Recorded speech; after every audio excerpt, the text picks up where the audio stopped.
Welcome, everybody. Today's January 12th. This is the Board of Supervisors meeting.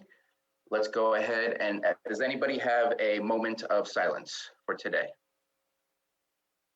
And I'll just speak frankly that I think it's been a difficult past week for everybody between the tensions of COVID-19 with the rise of cases and unfortunately the rise of hospitalization and the rise of deaths occurring because of COVID-19.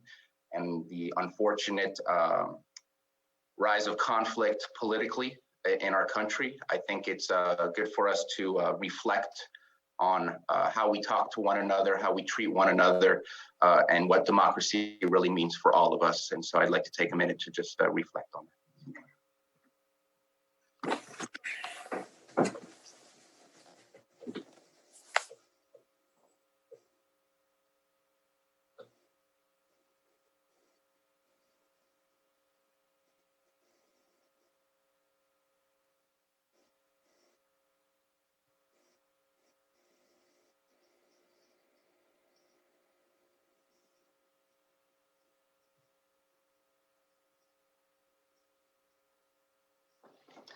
Supervisor Pesca, would you lead us to the Pledge of Allegiance, please? Yes. I pledge allegiance to the flag of the United States of America and to the republic for which it stands, one nation, under God, indivisible, with liberty and justice for all. Thank you very much. Moving on to item number 4, consideration of extra items not appearing on the posted agenda. Are there any extra items being requested by staff or board members? I'm not aware of any, Mr. Chair. Okay. Seeing none, let's go ahead and move on to item number 5, approval of the consent agenda. Are there any items that anyone wishes to pull, any board members wishes to pull from the consent agenda?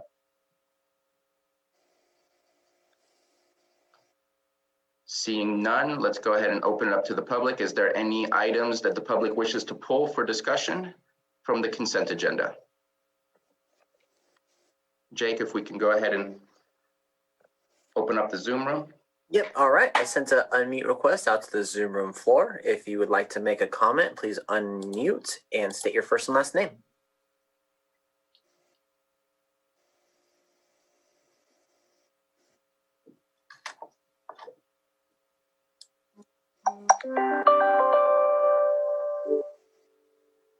All right, hearing none, let's go ahead and bring it back to the board for action.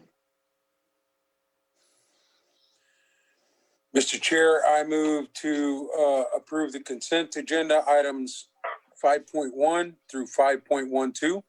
Second. I have a motion and a second. Johanna, if we have a roll call, please. Supervisor Simon, Yes. Supervisor Crandall, Yes. Supervisor Scott, Supervisor Pyska, Yes. and Supervisor Sabatier. That was perfectly timed. Yes. Yes. We love those noises.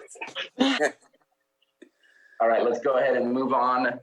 We are 9:07, so we're on time here. Let's go to item 6.1, public input. If anybody from the public wishes to speak on any items that are not on our agenda, you would have 3 minutes to address the board, in which we cannot respond to you since it is not on the agenda. Is there anybody in the Zoom room from the public that wishes to make a comment?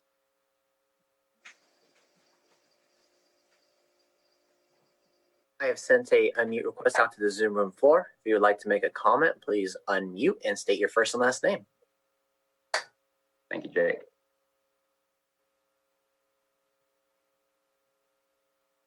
And then I do see that we did receive public comment via email. It has been posted on our agenda and is available to the public. I know that we were all recipients of that email as well, so we all got it. Hearing none from the public, let's go ahead and move on to item 6.2. And we're a little early on that. Let's see if there's an easy one. Let's go ahead and do item 7.4, consideration of the following advisory board appointments, Spring Valley CSA number 2 advisory board. Ms. Hutchinson.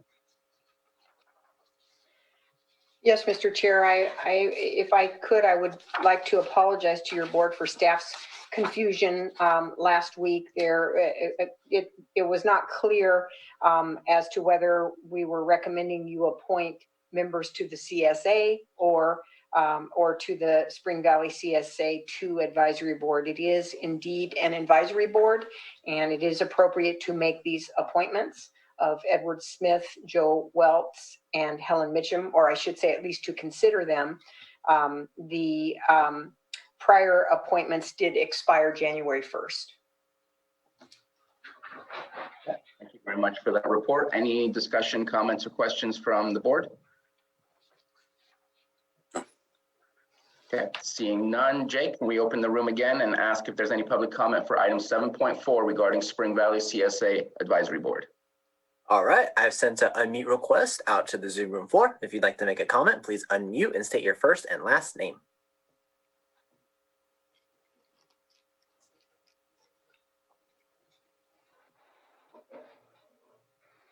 Okay, hearing none, let's go ahead and bring it back to the board for action. Mr. Chair, I move to appoint Edward Smith, Joe Wells, and Helen Mitchum for reappointment for the CSA2 Board, Advisory Board. Second. All right, we have a motion and a second. Johanna, please roll call. Supervisor Simon, Yes. Supervisor Crandall, Yes. Supervisor Scott. Aye. Supervisor Pyska, Yes. and Supervisor Sabatier. Aye. Motion Thank you. passes. Thank you much. Let's go ahead and go back to item 6.2 or 9:10 a.m. item, Lakeport Armor / Clear Lake property land swap proposal update and direction to Ms. Hutchinson. Thank you, Mr. Chair. Senator McGuire will be joining us for this item, and he's just advising that he will be joining us at 9:15. So again, if you could take up another brief item while we await the senator, that would be wonderful. Let's go ahead and do that. Let's do item 7.1, supervisors calendar travel and reports. And let's start with Supervisor Scott. Good morning. Today after the meeting, I have a 4 o'clock ad hoc committee. Tomorrow I have an 8 a.m. Pit count meeting. We have 2 more weeks left for our pit count. So if you would like to volunteer, we need you to take a training class. You can give me a call if you're looking to help count our homeless on the 28th, 849-4414. And then at 2 o'clock, I have a meeting with the city of Lakeport, and then 3 p.m. on the 13th, looking over the CAN grant applications. On the 14th, I have a department head meeting at 1, and another meeting at 2:30. I didn't label it properly. I don't know what it is. And then doing the sex trafficking training at 4. And that looks pretty much clear because we don't have a meeting next Tuesday. Wednesday, again, the 20th, another 8 a.m. pit count survey meeting. And then Lake County Continuum of Care meeting on the 21st. And then back here on the 26th. Thank you very much, Supervisor Scott. Supervisor Pyska? Yes, good morning.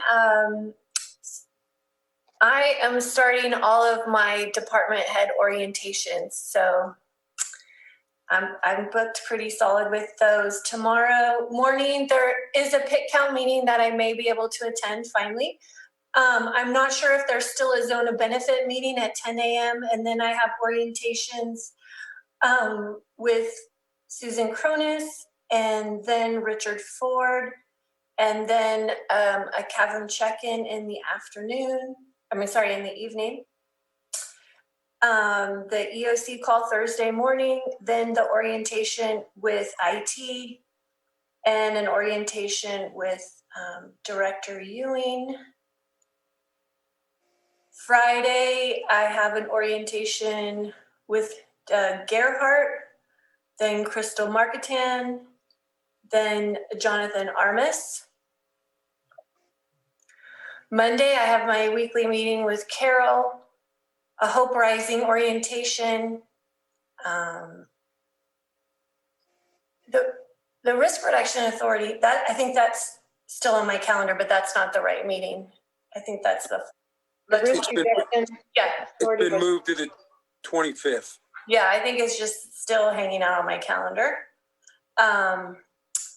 And then because there's no meeting on the 20th, I have orientation with Barbara Ringen, then Gail Woodworth, then Scott De Leon, and another cavern check-in that evening.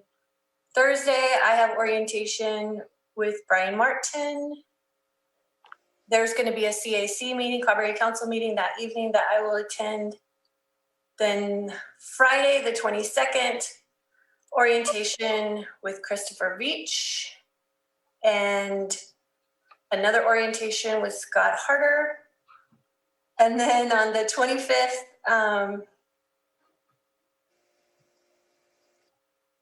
a meeting with PG&E. And I think that's it right now.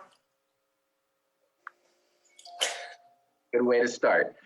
Supervisor Simon. Yeah, Board of Supervisors meeting today, and then afterwards I have a ad hoc committee meeting with Supervisor Scott at 4 and Carol. And then tomorrow have the Lake Transit Area Planning Council meeting was canceled for this month. So we have the surge planning meeting call that I've been attending, and then a space committee meeting in the afternoon. On Thursday, the EOC call in the morning, in the afternoon, a special department head meeting.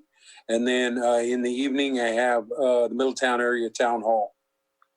Friday morning, I'll be on KPFC in the morning on the 15th for a little bit of an interview there. And then obviously a holiday on the 18th, no meeting on the 19th, moving to the 20th. I have LAFCO from 9:30, or LAFCO in the morning, and then abandoned vehicle abatement in the afternoon. On the 21st, I have the EOC call. 22nd, we have an RDA meeting, the first one of the year. Will be happening on the 22nd. On the 25th, oh, lost my date here. 25th, I have a meeting with Carol, have COVID recovery group meeting, and also the Risk Reduction Authority meeting, then back here on the 26th. All right, thank you very much. Supervisor Crandall? Yeah, so today, of course, the supervisors meeting tomorrow. I have the RC board in the morning. And then also we have the economic, I think it is the economic development task force. Yes, there it is. Yep. And that's at 10 to 11:30. So I'll be doing kind of both. Then back to that, I have also to review the ICANN grants, so the cannabis grants at 4. And then we have the installation of officers meeting in the evening for RCRC. So I'll be at that as well. Thursday, I have a meeting with the constituent out in Clear Lake Oaks. And I'll be kind of tending to try to set up a couple things to do out there to make sure I can, get some people's concerns met. Friday, I have concerns in Lucerne that I'll be dealing with. Of course, next week, there's no meeting. Kind of open on Thursday. I have the governing board. I'm not sure. I don't know if I'm still on the triple. I think I am on the AAA as well. So I guess Tina and I will figure out who's going to that. And then the 25th, a meeting with the CAO, and back here on the 26th for the board meeting. Just, EJ, I'm no longer your alternate. I believe Supervisor Pyska is. Okay, so I think I'm not sure if I'm the alternate or not, but either way, we'll work it out and figure out who's there. So. All right, thank you for your report, Supervisor Crandall. So same with me, the LTA APC had been canceled. Therefore, I'm going to be able to join the RCRC. So please make sure to do what you need to do for the Economic Development Committee, Supervisor Crandall, because I can definitely take care of the RCRC meeting 100%. Again, also later on that evening, there is the board installation, the new board members for RCRC. Just to be transparent, I said no to them sending me a bottle of wine to celebrate with them from my house. That was a very strange option to take, but I'll be happy to join them and celebrate the board members, cheer them on, and see where we go this year. They've been very helpful. Last week, we talked about the pressure treated wood. RCRC has definitely been on the forefront of that. and has definitely been helpful in finding out ways for rural communities to deal with COVID-19, even generating the small population count counties and getting a different guideline for that. So appreciate what they do for us. Starting off with an EOC call, joining a PG&E public safety meeting later, and then having a state phone call with CSAC. I am also joining a CPUC meeting on Friday. The state of California just came out with the new SGIP program, self-generating incentive program. And so I want to learn as much as possible so we could put out that information to the public. I sure hope that they have changed some of the criteria. The last energy consultant I spoke with said that the majority of that program's funds went to seasonal homes or second able to take care of the electricity during a PSPS. Well, I'm sure they need help, and I'm sure there's other priorities as well. So I'll be listening in and seeing what I can learn from that program. Later on Tuesday, I don't have it on here yet, but I believe that we have a small business meeting happening on Tuesday the 19th. Also a CSAC call that I missed, but that's happening on Monday. LAFCO meeting on Wednesday, AVA, same as Supervisor Simon. And then I'll be joining the city of Clear Lake for a marketing committee, which I'm really proud of the work that's happening over there, the amount of art installations. We know we've seen it in Lakeport, it's happening in Clear Lake, and they're also aiming for a $100,000 grant with Rural Arts Initiative to be able to bring a lot of sculptures and a lot of other art to the city of Clear Lake, and I'm really excited about that. Back on Thursday for EOC meeting, a CSAC call, City of Clear Lake Council meeting. Nothing so far on that Friday, and then starting again on the following Monday with COVID recovery, a meeting with our CAO, CSAC phone call, and then here in the here for a meeting on Tuesday the 26th for the Board of Supervisors.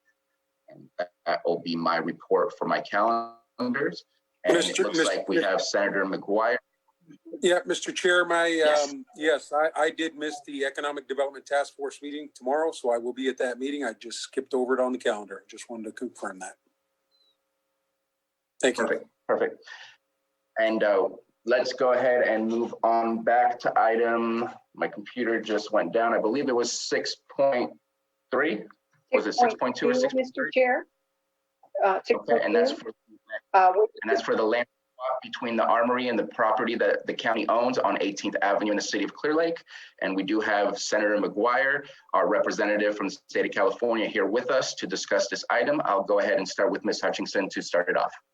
Thank you, Mr. Chair. We're pretty excited to be presenting this project to you today. Staff has had the good fortune for the last 2 years to work on this project, spearheaded by Senator McGuire. We have all of the partners involved in this project present here today, and who will speak very briefly on the project as well.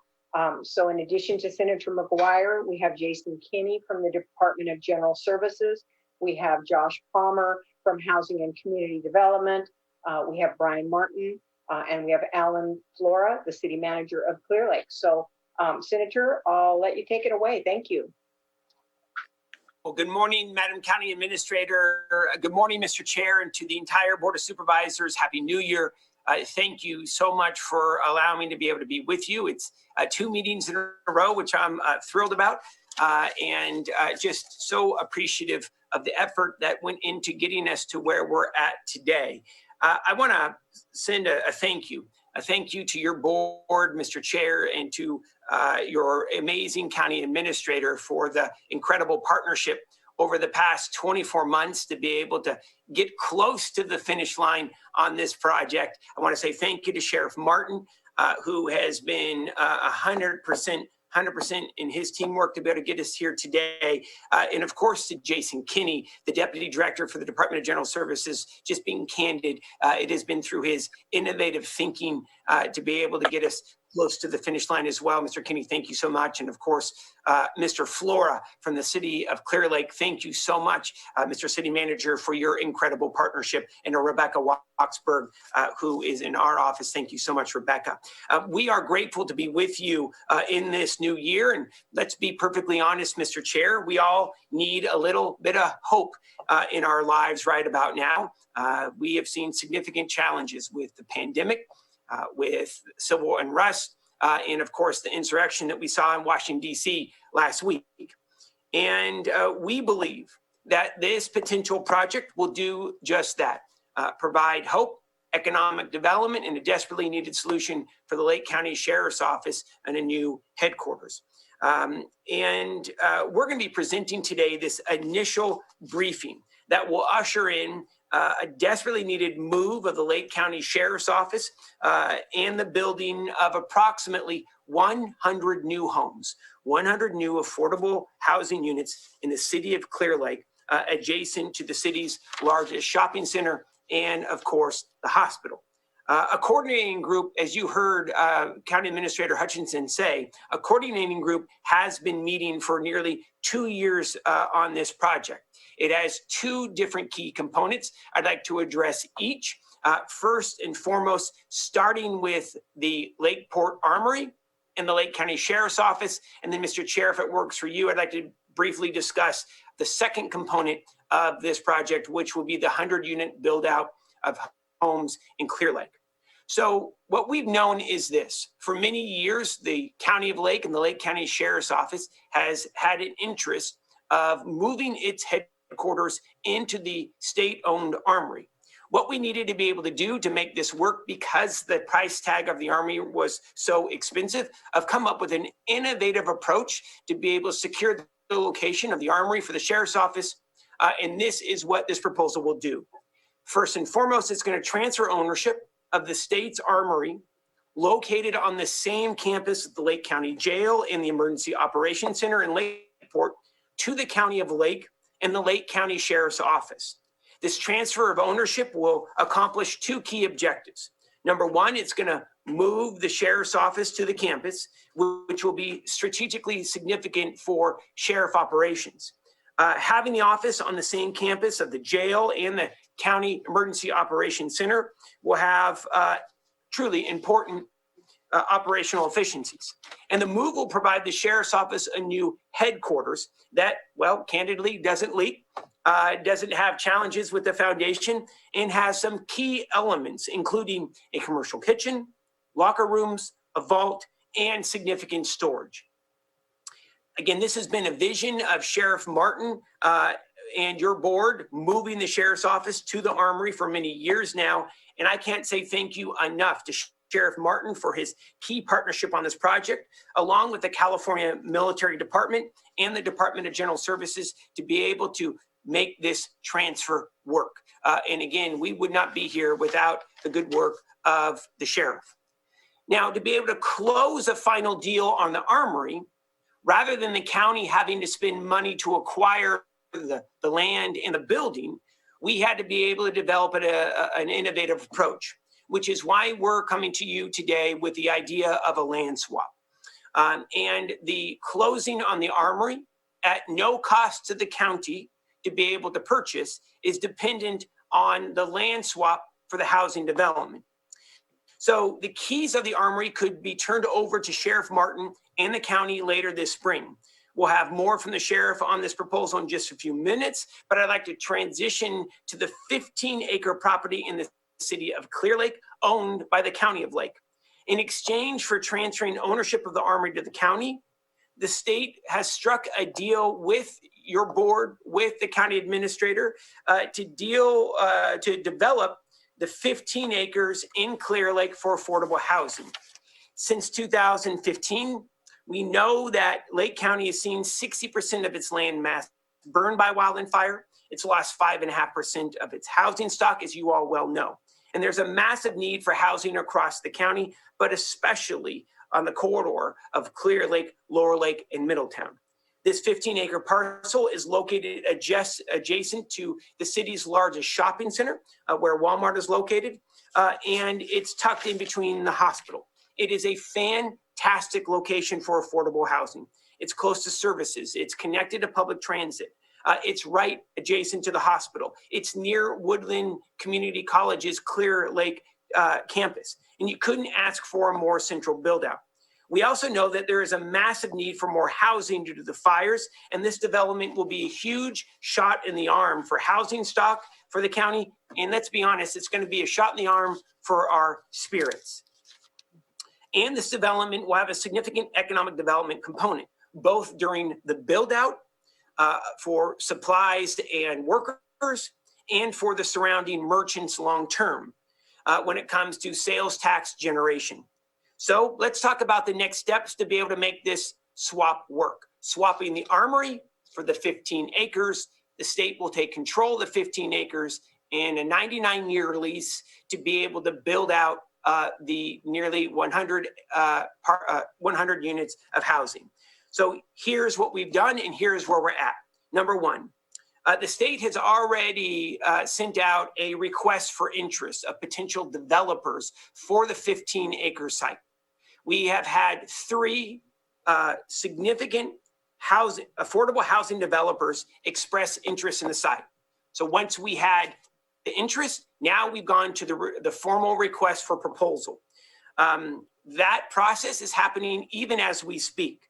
We expect a preferred affordable housing developer to be selected by the state of California for that 15-acre site in the next 60 to 90 days. We believe that construction could potentially start on that site depending on funding allocation in 2022 or 2023. This is a huge win, by the way. This is a win because initially the county couldn't afford to be able to purchase the site for the armory to be able to move the sheriff's office into the armory. This is a huge win because not only is the county not having to put out the money to purchase the armory, the state in return for giving the county the armory, the county will then transfer for 99 years a lease to the state to be able to build the units on the site next to services. This swap is exactly what we need right now in 2021. And this is going to provide desperately needed housing and, of course, increase sales tax for the city of Clear Lake. Finally, Mr. Chair, and then I'll turn it over to you to be able to hear, if it's all right, from Deputy Director Mr. Kinney, Jason Kinney from the Department of General Services in the state, to be able to fill in any items that I may have missed. This would not have been possible without your board. Your board has really been the visionary to be able to help drive this. This would not have happened without the Clear Lake City Council to be able to help drive this and making sure that we're able to strike this deal. This would not have happened without Carol Hutchinson and Sheriff Martin, Alan Flora, and of course the partnership from the Department of General Services. And Mr. Chair, I just want to say thank you personally for your engagement on this. I know this has been a long time coming. There's been a lot of wrinkles that we had to work out, but we are very close to be able to put the final seal of approval on this land swap, get the sheriff's office the keys, and to be able to start turning dirt in Clear Lake here in the coming months. And Mr. Chair, I'll turn it over to you. And then if it's all right with you, sir, being able to turn it over to the Deputy Director from the Department of General Services, Mr. Jason Kinney. I say let's go ahead and go straight to Mr. Kenny and let's see what he's got to say on this. Thank you very much for being here with us. Oh, my pleasure. Thank you for letting me come and present. I think Senator McGuire really nailed the high points. A couple things I think would be useful to add, and I do also want to echo his thanks. When Governor Newsom issued one of his executive order N619 was one of his first executive orders when he took office back in 2019, and housing was foremost on his agenda. This is the sort of property deal that executive order, I think, really contemplated. It addresses a significant need in an area that is fire scarred, that has housing needs, that needs help, that's rural. I mean, it touches a number of different boxes, but it also is innovative. We did have to get additional legislative authority to make this deal work, and thanks to the legislature for giving us that in the last budget cycle. And so, legally, the T's are crossed and I's are dotted. But I would also say, too, I think that had this not been brought up by Senator McGuire's office, by the county, by the sheriff, this deal would never have happened. When we looked at statewide property across the state, we were looking at what sites that we owned that were viable for housing, and our military armory just really isn't per se. And the site that has been proposed has the exact sort of adjacencies and location that we really are looking for in housing sites. And so the synergy has been fantastic here. To Senator McGuire's point, we are in our final solicitation.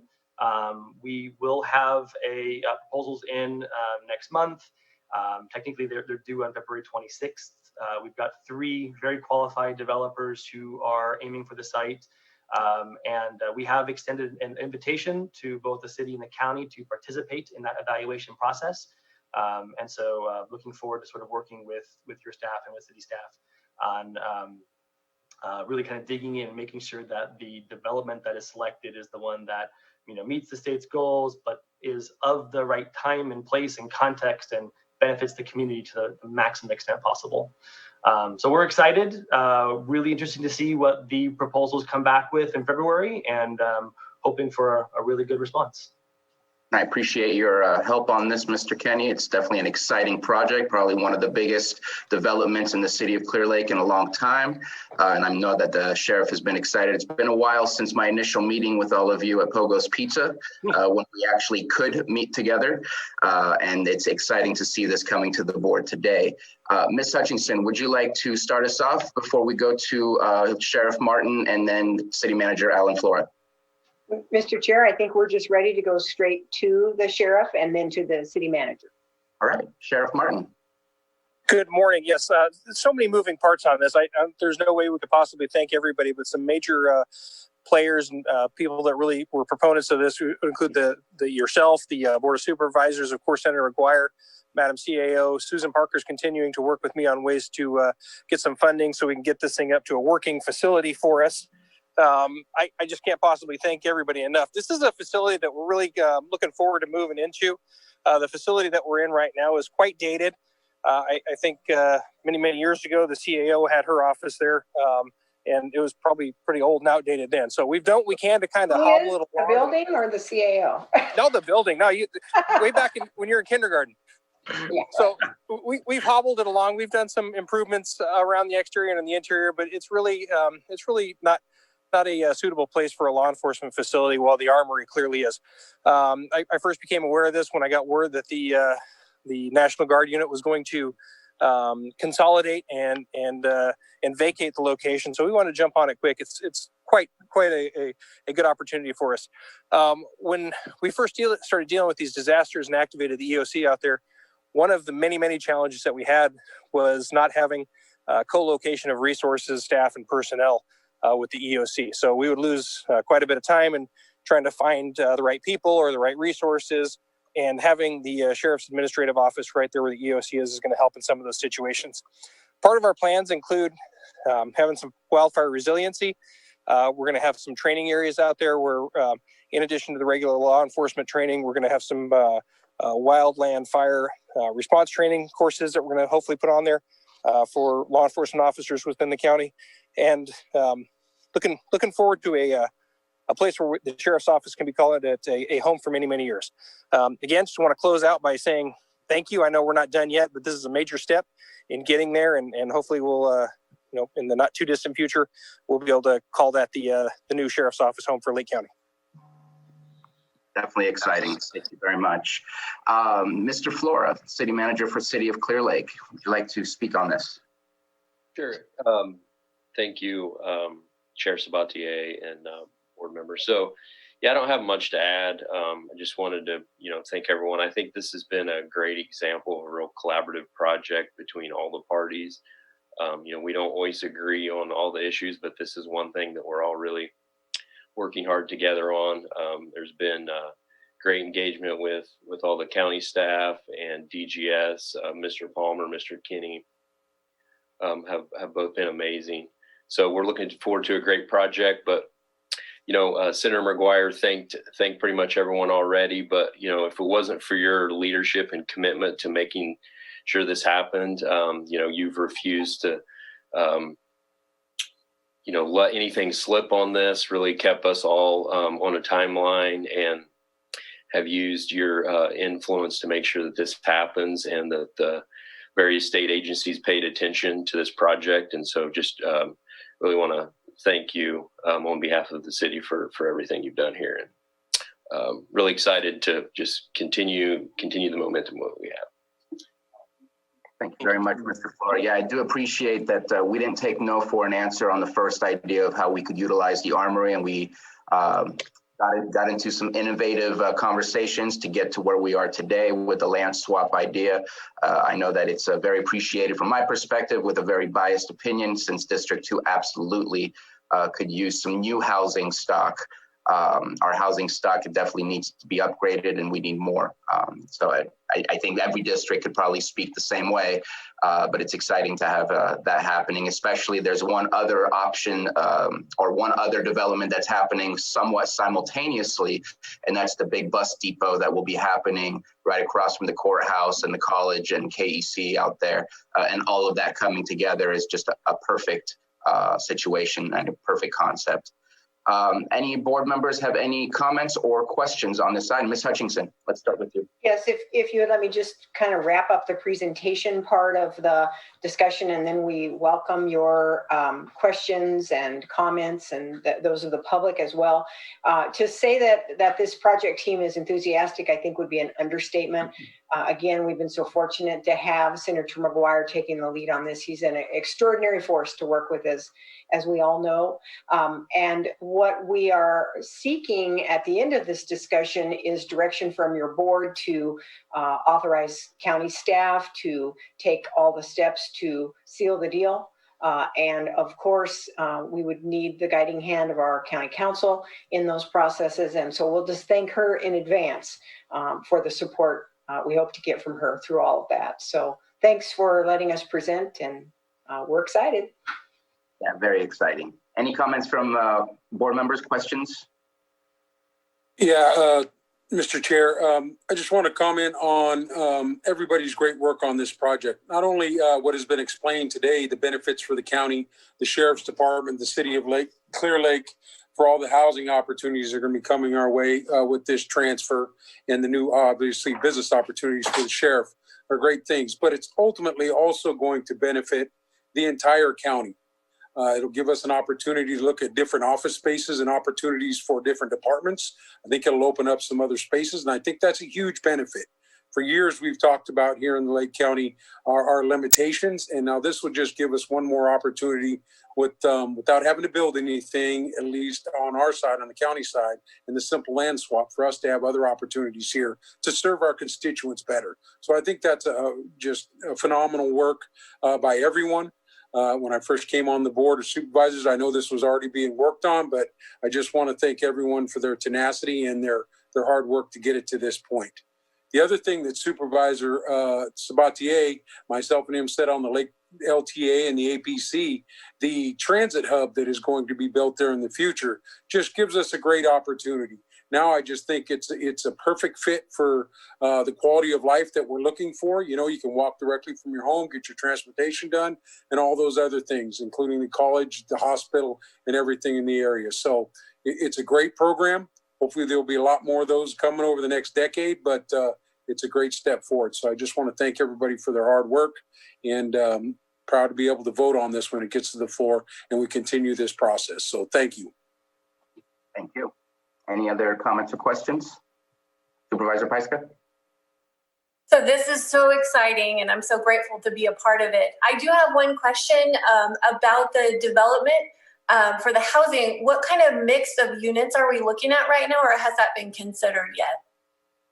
Thank you. I'll turn it over to Mr. Kinney. I'll just say that that's part of the request for proposal. Is we're waiting to see what the developer will be recommending. Then we'll need to be able to get into direct engagement with the developer, the city, the county on that mix. But Mr. Kinney, I'll turn it over to you. And thank you, Supervisor, so much. It's good to have you on the board. It's wonderful to see you. Mr. Kinney, please.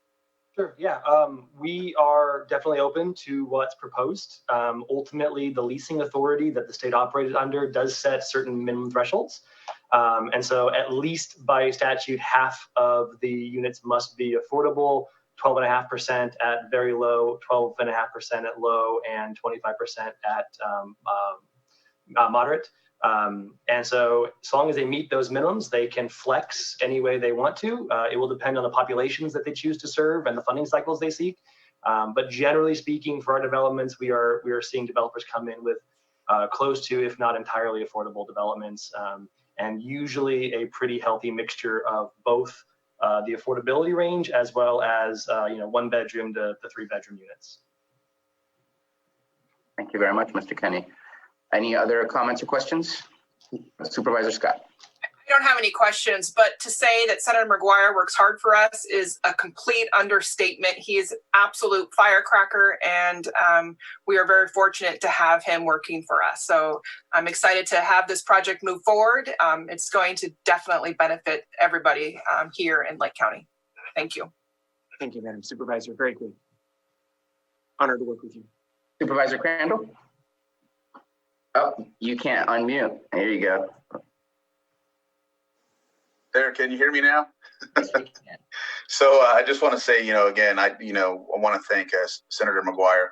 I remember in our orientation with Sheriff Martin, Bruno, you and myself, I remember talking about this and seeing this come to fruition, having a meeting with you in Sacramento, discussing this project potentially at that time, and then seeing all of you work together with the city of Clear Lake and all the other key players, just to see something come to fruition, give us another opportunity. Now that I'm on the space committee, it gives us a chance to, like Supervisor Simon had stated, to move some people around and have our resources better established in the county so we can be more efficient. So thank you for your help, and thank you everyone for the work on this project. And I know there's still a lot to do, but we'll get there. Thank you again. Thank you, Supervisor. And Mr. Chair, if it's all right with you and through the chair, I think this is what Lake County is all about. When challenges are in our way, we all rally to be able to develop innovative solutions and advance those. And as you said in the beginning, Mr. Chair, not take no for an answer. We know we need housing in this county. We know this housing will bring economic development to the city of Clear Lake. We know that the sheriff's office has been needing desperately a new headquarters. And today, in front of you, after incredible collaboration, we're here, and we're just about to finish we're just about to cross the finish line. And the last piece, I'll say, this is going to be the first rural development in this housing program that's been advanced by the Department of General Services. The Department of General Services has been very focused on urban, understandably, and it's just as important. We have just as much, if not more, need per capita for housing in rural California, and especially in Lake County because of the fires.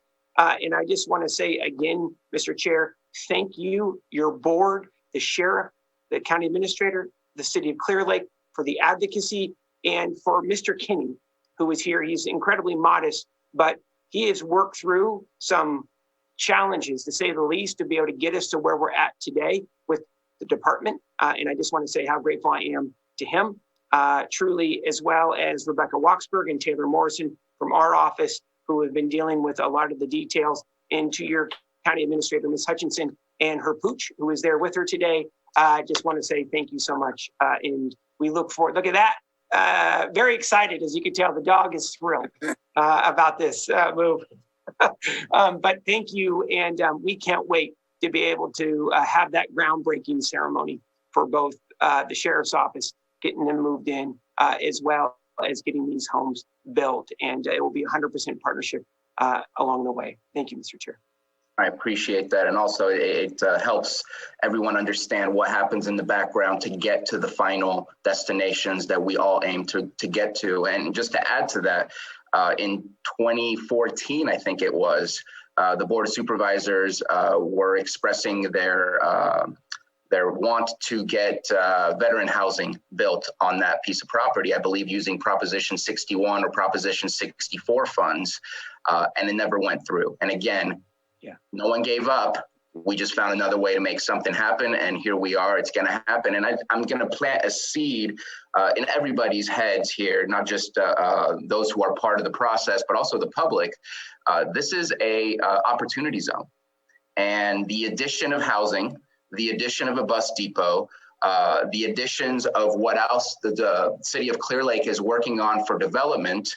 To me, it is an absolute catalyst to getting more people interested in developing commercial, to doing commercial developments in that region, which is prime for that kind of development. So I'm excited that the state sees it as an opportunity, because I think it will unleash that many more opportunities for that region. And I'm looking forward to the years ahead. Let's go ahead and open it up to the public. Let's see if there's any public comment, questions for this item. Jake, if we can open up the Zoom room, please. All right. I have sent out a unmute request to the Zoom room floor. If you'd like to make a comment, please unmute and state your first and last name.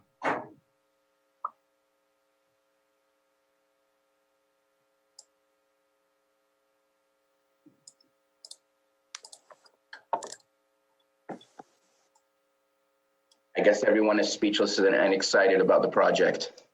We'll go ahead and close down the public comments and bring it back to the board. I know that Ms. Hutchinson is just looking for direction to continue with the process for putting this into surplus. I did have a question, because I think it's an aside. I believe that there's some work that needs to be done on the armory prior to the sheriff being able to move in. Just kind of wondering what that timeline might look like for us to understand what the potential costs are. Sheriff Martin? So we, the timeline is probably going to be, a couple-year project, I'm guessing. We met with the Public Services Director yesterday, Lars Ewing, to go take a walkthrough to kind of get an idea. It's going to be a significant project to get that to the shape that we need it to be in. Obviously, there's going to be questions about funding sources. I've kind of been very frugal with the Rural Sheriff's Fund. I mentioned Susan Parker a little bit earlier, and we're trying to find some creative ways to use some grants that are available for wildfire resiliency. But we're anticipating that this will probably be a 1 to 2 year project to get it go through all the processes, to get the bids in, to get the designers in, to make it a suitable facility. There's a lot of infrastructure that needs to go in.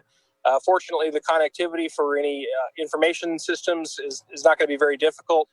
With us having the public safety dispatching, public safety answering point up there. But as far as putting everything together, we're anticipating it's going to be quite a long project. Okay.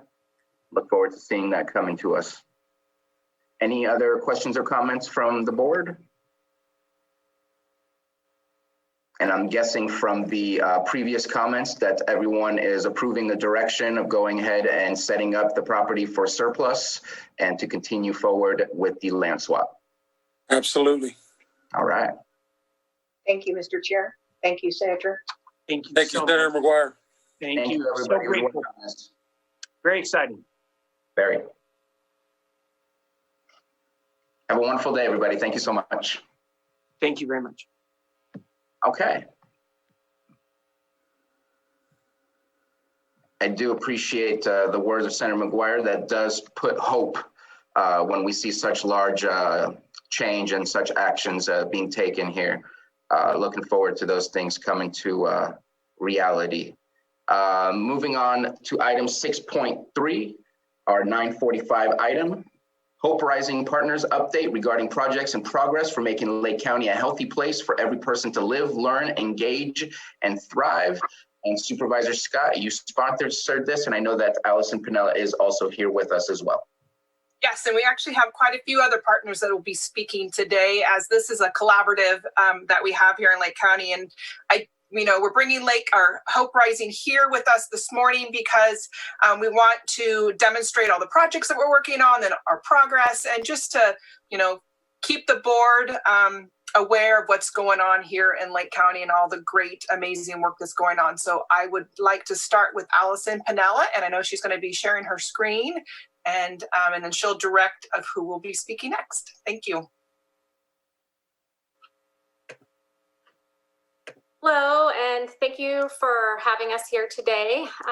Let me just give myself a second. I can't, it seems as though I can't do two things at once. So let me try to share my screen first, and then I'll start presenting. Having some issues here.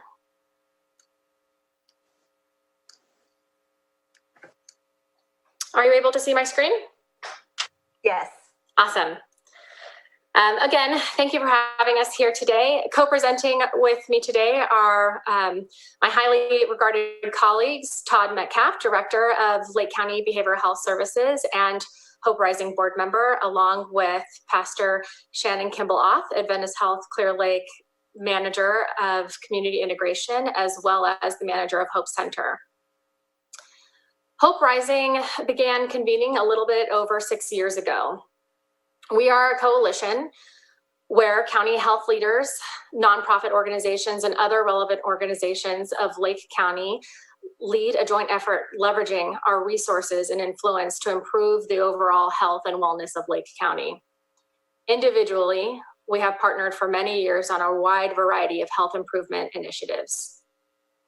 Hope Rising is the formalization of those partnerships to increase impact relentlessly to improve the health and wellness of our community. Hope Rising is bigger than any one person, organization, or leader. Our board chooses not to march to the beat of its own drum, rather has chosen a path set forth laid out by our community. Through our community health needs assessment, information gathering, key informant interviews, focus groups, surveys, and our county health ranking, Hope Rising works to identify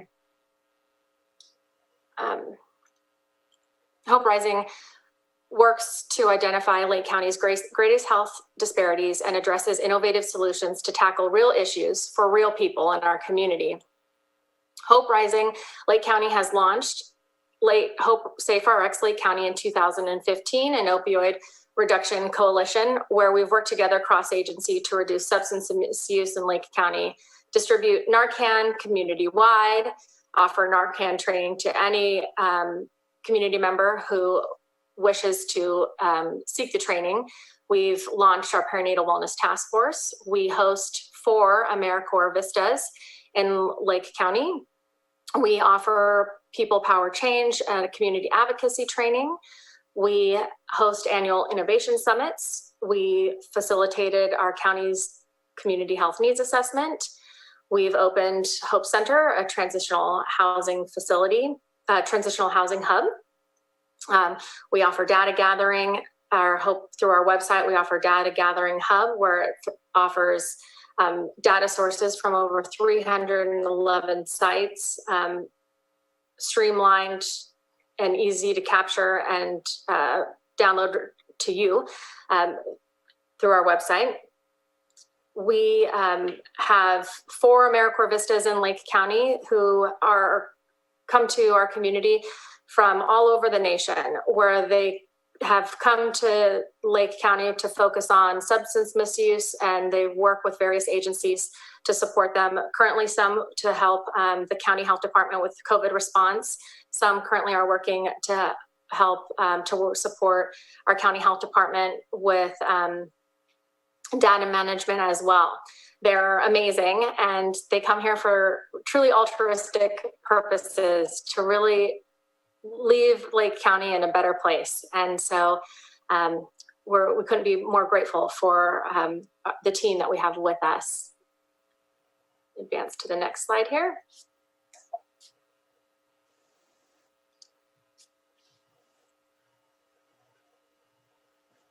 And I guess it's my turn. So here you see a list of esteemed organizations who are an active and integral part of Hope Rising. You know, when I joined Behavioral Health Services 4 years ago, Hope Rising was really still in its infancy. I was, and still am, excited to be a part of what has become a dynamic and robust coalition. Before the formation of Hope Rising, I can't tell you how many meetings I had gone to with well-intended partners at the table, but it seemed that all we did was just admire Lake County's issues and problems.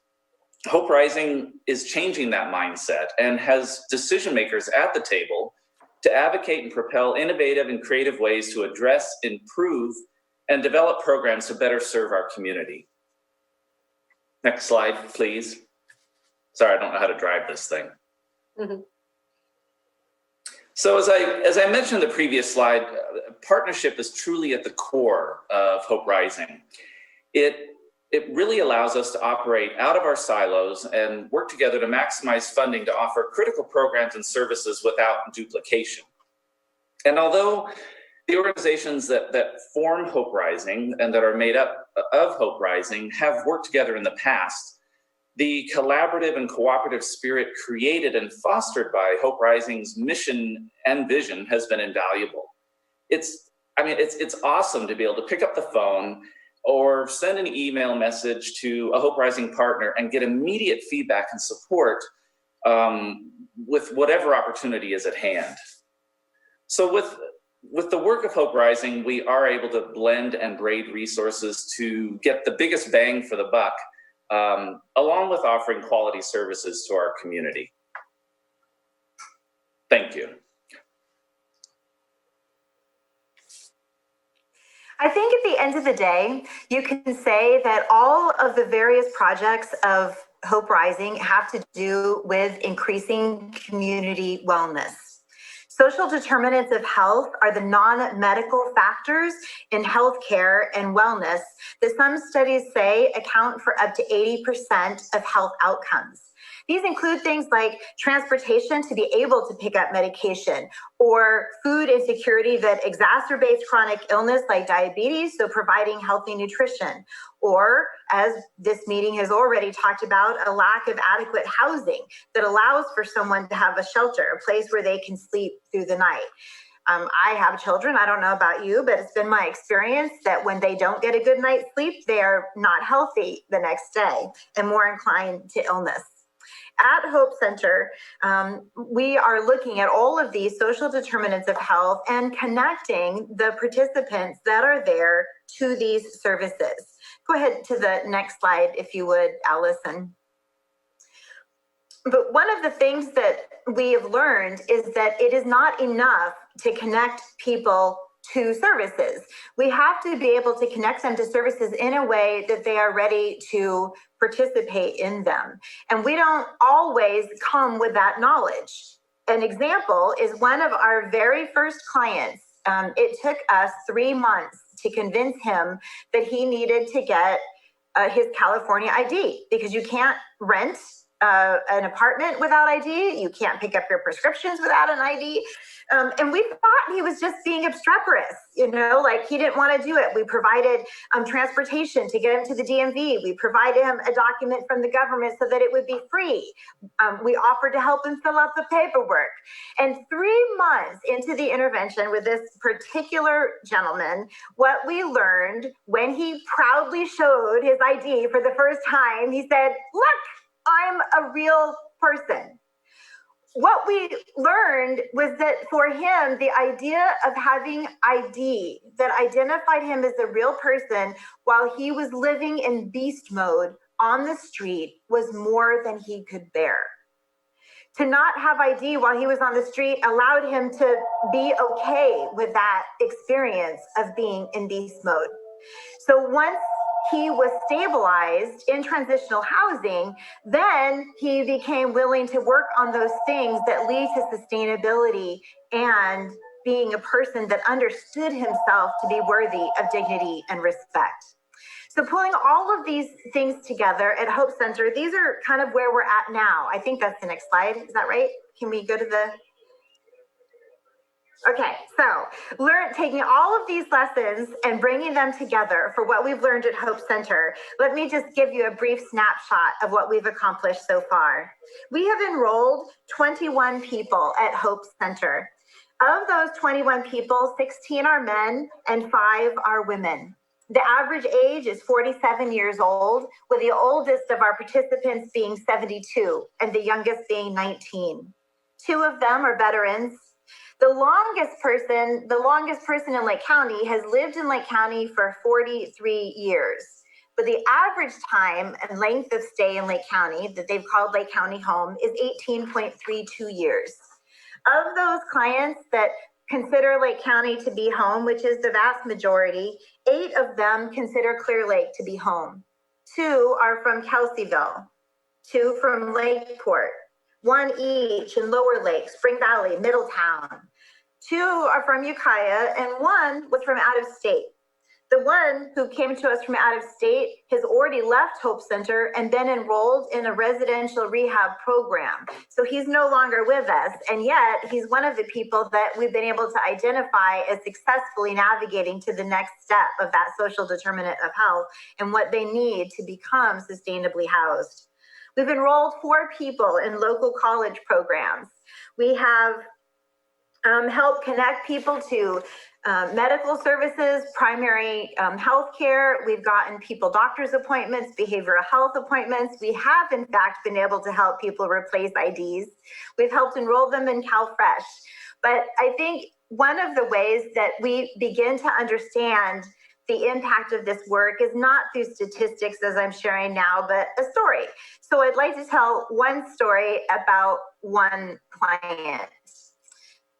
This man has had schizophrenia since birth.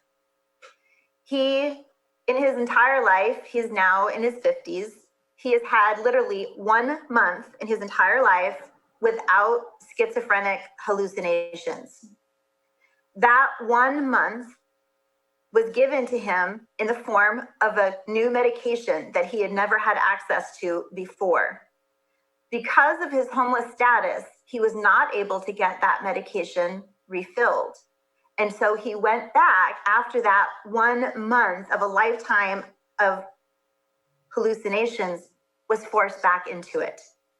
So when he met with his case manager at Hope Center, and we were talking about what are the things that you need to get to a healthy place, he said, I need this medication. And we were able to get it to him within 48 hours by working with our partners through Hope Rising. The difference that we will see in the lives of the individuals that we're helping will ultimately impact our entire community as we begin to enroll new people and see those who are already enrolled moving into their housing. We have a housing navigator who is dedicated solely to helping people identify their barriers to housing. And she has started a housing plan with 15 out of the 21 people that have been enrolled in Hope Center. Some of them are in different places in their housing navigation. For example, we have some that have the money and they're ready to rent a place. It's a process of filling out applications and finding a place to live. Although that is more challenging than it sounds because we do not have adequate numbers of housing available.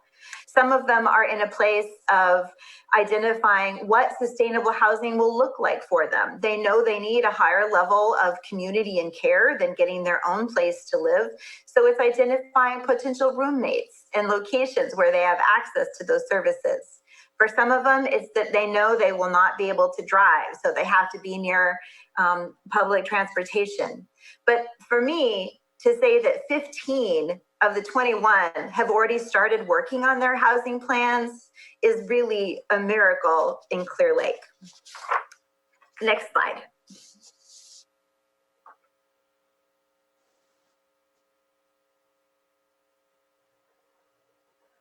Is this me? Sorry. Yes, you're the expert in this, but I'll get the blanks if you need to. My apologies. I couldn't remember if this slide was mine. So at the end of the day, I consider myself, Allison mentioned some of my titles. I've been pastor, I've done disaster recovery work in Lake County. I'm a manager of community integration for Adventist Health. But all of these things, as I said at the beginning, have to do with the health of our community. And housing and homelessness has to do with the health of our community. And the work that we are doing is not only about people who are street homeless, but people who are at risk of homelessness. And the work that we are doing is not adding an increased burden on our community resources, but in fact, reducing the burden on our community partners as we are able to walk people through this housing crisis. We know that when people are experiencing homelessness, they are more likely to utilize services in inappropriate ways. What I mean by that is using the emergency department instead of primary care, or being arrested or breaking trespassing laws because they have no place of safe respite. It's estimated that the community cost for somebody to remain homeless in a community is roughly $35,000, a little more than that. Of course, when you have someone who has a chronic health condition, as many of our people do, in fact, a majority of our clients have serious mental health or behavioral health diagnoses that range anywhere from anxiety to schizophrenia, as I mentioned. But it isn't just that, it's diabetes, it's heart disease, and it's jail time, and it is calling law enforcement when they're on the street and people are concerned. As we are able to partner and bring them to some sort of sustainability, it becomes more possible for them to enter into civic society. They are able to navigate rent when they are able to find a place. At Project Restoration, one of our partner projects, we found a person that was able to come into Project Restoration from street homelessness, and within 1 year, she was able to buy her first home. We have all this breadth of experience in our community, and we know that by working together as a partner, we're able to address not only homelessness, but housing and the core issues that are impacting Lake County. So part of some of the other work that we do with Hope Rising is conveying to our community why we have, why the priorities that we're working on are important, and hopefully gain the support of our community members and community leaders. One of our priority areas is focusing on prenatal substance misuse. Here you can see one of our fact sheets. We have a series of fact sheets. One is on homelessness and housing. One is on prenatal substance misuse. One is on SafeRx, and I have a series of them. Actually, I've had them sent to you all to review, and they're in two parts. It's one to gain awareness of the need in Lake County and garner support for why we should be focusing on these initiatives collectively, leadership, county leadership wide, as well as community wide. Here's our prenatal substance abuse rate. As you can see, in Lake County, they're 5 times the state average. The lasting implications of drug exposure to babies in utero, and ways we pay for that here on slides 2. Or on page 2. So why it should be, if it's not important, if you're not entirely altruistic, and if you are not concerned about a baby being exposed to drugs in utero, maybe the financial cost to it will speak more to you, and it's increasingly high. So we're paying in 2 ways, folks. So really, if you would like to learn more about the work that we are doing, please feel free to visit us. This is our website. It's www.hoperising.lc.org. You can gather information on here, gain access to resources. There's an easy way to volunteer with us or contact us. The purpose of our desire to meet with you all today is really just to establish a relationship with you all. We have no ask for you. We really just wanted to share with you the work that we're doing, and have an opportunity to present to you. So thank you for your time. We greatly appreciate the work that you're doing. And I will leave you with this final note. There's no power for change greater than a community discovering what it cares about. For Margaret Wheatley. Thank you. Thank you. Very much for the presentation. Supervisor Scott, did you have anything to add to that presentation? I don't. The partners did an amazing job. It's incredible. I've heard Pastor Shannon tell that story about beast mode, and she actually has all kinds of other stories. But every time I hear them, it brings tears to my eyes. So it's incredible. I'm very fortunate to work with this group, and just wait. They have some incredible things coming up, and they are going to change the tide here in Lake County, and it's going to affect all of us. And I'm very thankful for you all.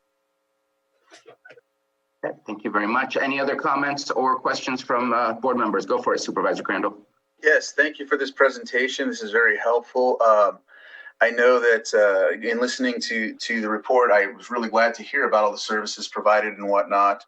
I know, we have a really big struggle with people that are homeless and out on the streets in Lucerne. If you drive to Lucerne, you see it right right on the highway. They live right by the right in front of a home that's boarded up and right in front of a bus stop. And then we had issues with people at Middle Creek living underneath the bridge, things like that. So now I know that there's been folks working with them, and I'm not sure if they referred them to or work with your group, but I know that this is a resource that we can tap into to try to get people some help. I know I really enjoyed hearing the story about the gentleman getting his ID. For some of these folks, it's very it's a struggle they don't even intend to try to ever work on. They just feel like they never can have it. So with the name Hope Rising, I think it's true, because some of these folks can never see themselves even driving or anything of that matter. So I'll be in touch, because there's just too many in my district. Just hearing also that you do the Narcan training, very important. Just last week, there was a situation where some people had taking some illegal substances, but that were spiked with fentanyl and got really sick. Some people passed, and the only thing that saved the others was Narcan. And so that training is very imperative. I know some of the areas where this took place on Rancherias, they're doing this training, but I know it needs to happen in the community as well. So I definitely will be reaching out and getting some well-needed services to the public, especially in District 3. So thank you. Thank you, Supervisor Crandall. Any other comments or questions from the board? Supervisor Pyska. I just want to commend you on your work and your dedication and all the partners. And learning about Hope Rising over the past few years, the work is impressive and inspiring. And I really look forward to collaborating with you and making Lake County stronger and bringing us to a place where all of our people can thrive. Any other comments or questions? My comment would echo the same. We know that you're doing great work in our community. It's just great to see everything that's done with everyone on the board. So, we committed to our long-term plan here in Lake County to make the lives of our people better and our community members and their households. And this is just one more step, and you guys do great work in Lake County. So thank you very much. I'm wondering, Ms. Pinella, I really want to emphasize a point that you made on your presentation. Can you share your presentation one more time? There's a specific page that speaks to so much of what I believe in and so much of what we can do here at the board. I think it was page 2 or 3. I forget which one it was. It was I think it was the first one that Pastor Shannon was speaking on, the percentages of the health. Social determinants of health. Yes, that one hits a chord for me. It's a little too close to home. I know you're working on getting that on. Yes, 1 second.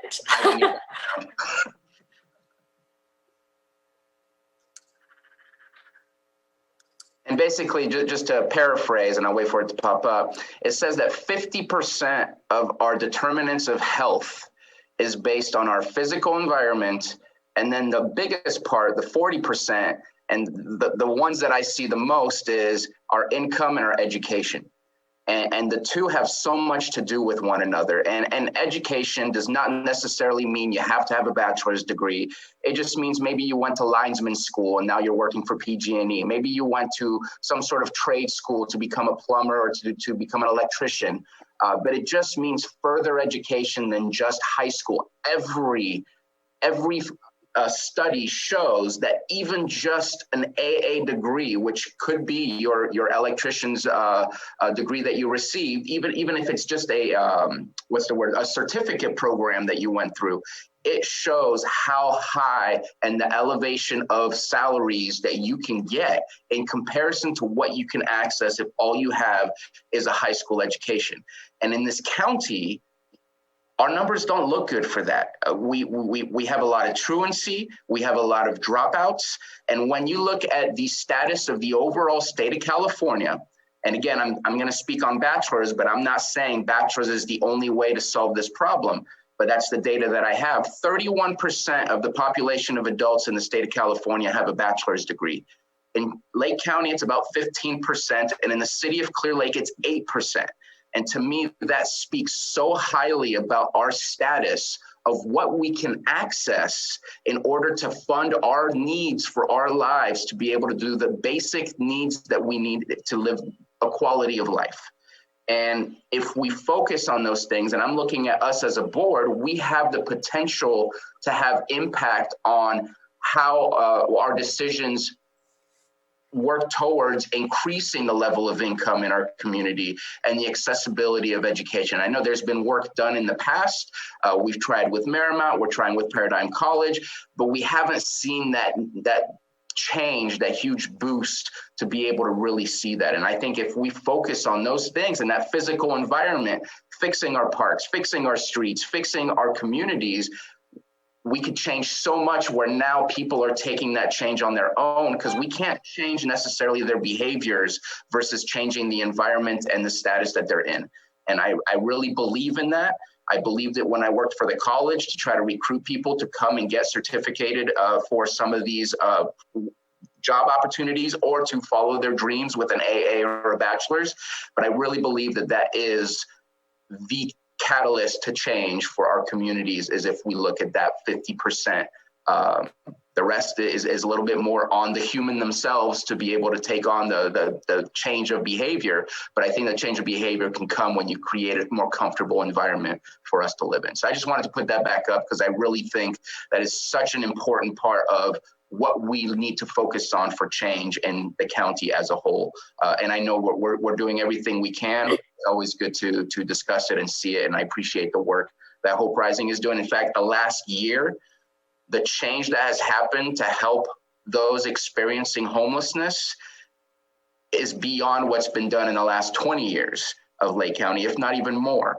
What's happening over at the old juvenile hall, the opening of Hope Center, already in the past 5 years, I think it's within 5 years, Project Restoration that's happening over in Lower Lake. All of those things combined are huge. And I think that we will see their impacts in the coming years to come. So I appreciate all the hard work. Keep it up and let us know if there's anything that you need. Well, Supervisor Sabatier, if I may add to this social determinants of health slides, since you brought it up, this piece on income and education.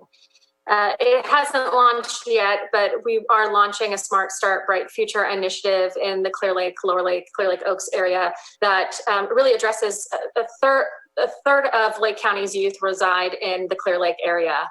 Half of the youth in the Clear Lake area live below the federal poverty line, which is making less, the household makes less than $24,000 a year annual household income. The kids in Clear Lake, for those of you who may not know, if you start out a freshman in high school, the likelihood of you graduating high school at Lower Lake High School is 68%.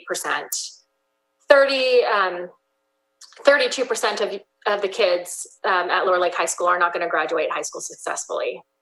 What does that say about our youth? What does that say about our ownership to our youth? I don't know about you, but those are my kids too. And so we intend to do something about that. And I would love an opportunity to possibly come back and talk to you about that, or share with you some information about the launch of this initiative. But it deserves a little bit more time. It's got some prongs. It's still baking. Thank you so much. Is there any other questions from the board before we open it up for the public? And if we can go ahead and close that share screen, please. And Jake, let's go ahead and open up this Zoom room, please, and see if there's any comments from the public on this presentation from Hope Rising. All right, I've sent a unmute request out to the Zoom room floor. If you would like to make a comment, please unmute and state your first and last name.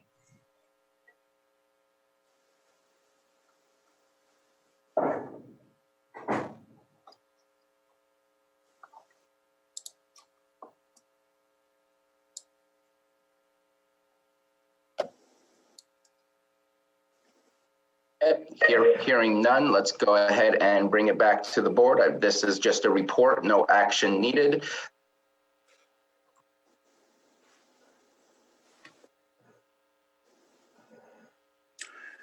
I think we lost Supervisor Sabatier. He's frozen there. Maybe it's just me. Yeah, we lost you for a minute, Supervisor. Mr. Chair. Oh, there you are. I lost you as well. Okay, I'm back. Any other final comments before we go ahead and close this item from the board? All right, thank you so much for the presentation and appreciate the work you're doing in our communities. Thank you. Thank you. Thank you. Okay, we're going to move on to item 6.4, 10 a.m. Consideration of update on COVID-19. And I haven't seen Dr. Pace yet. And maybe I missed him. I do believe he's here. Mr. Chair, he may need to turn on audio and video. Oh, there he is.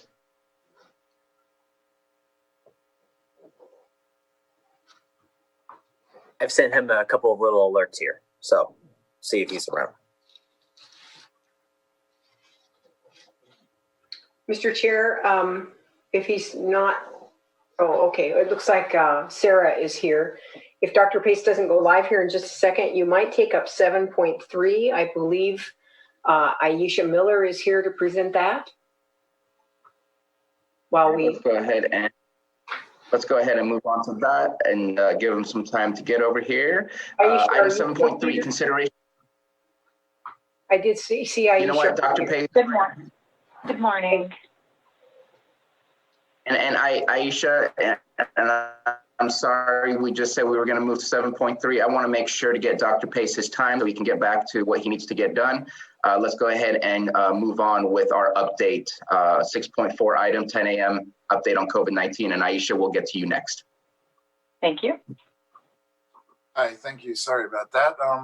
Good morning, everybody. Good morning, supervisors. Thank you for this chance to speak today. So basically, we're going to give an update today.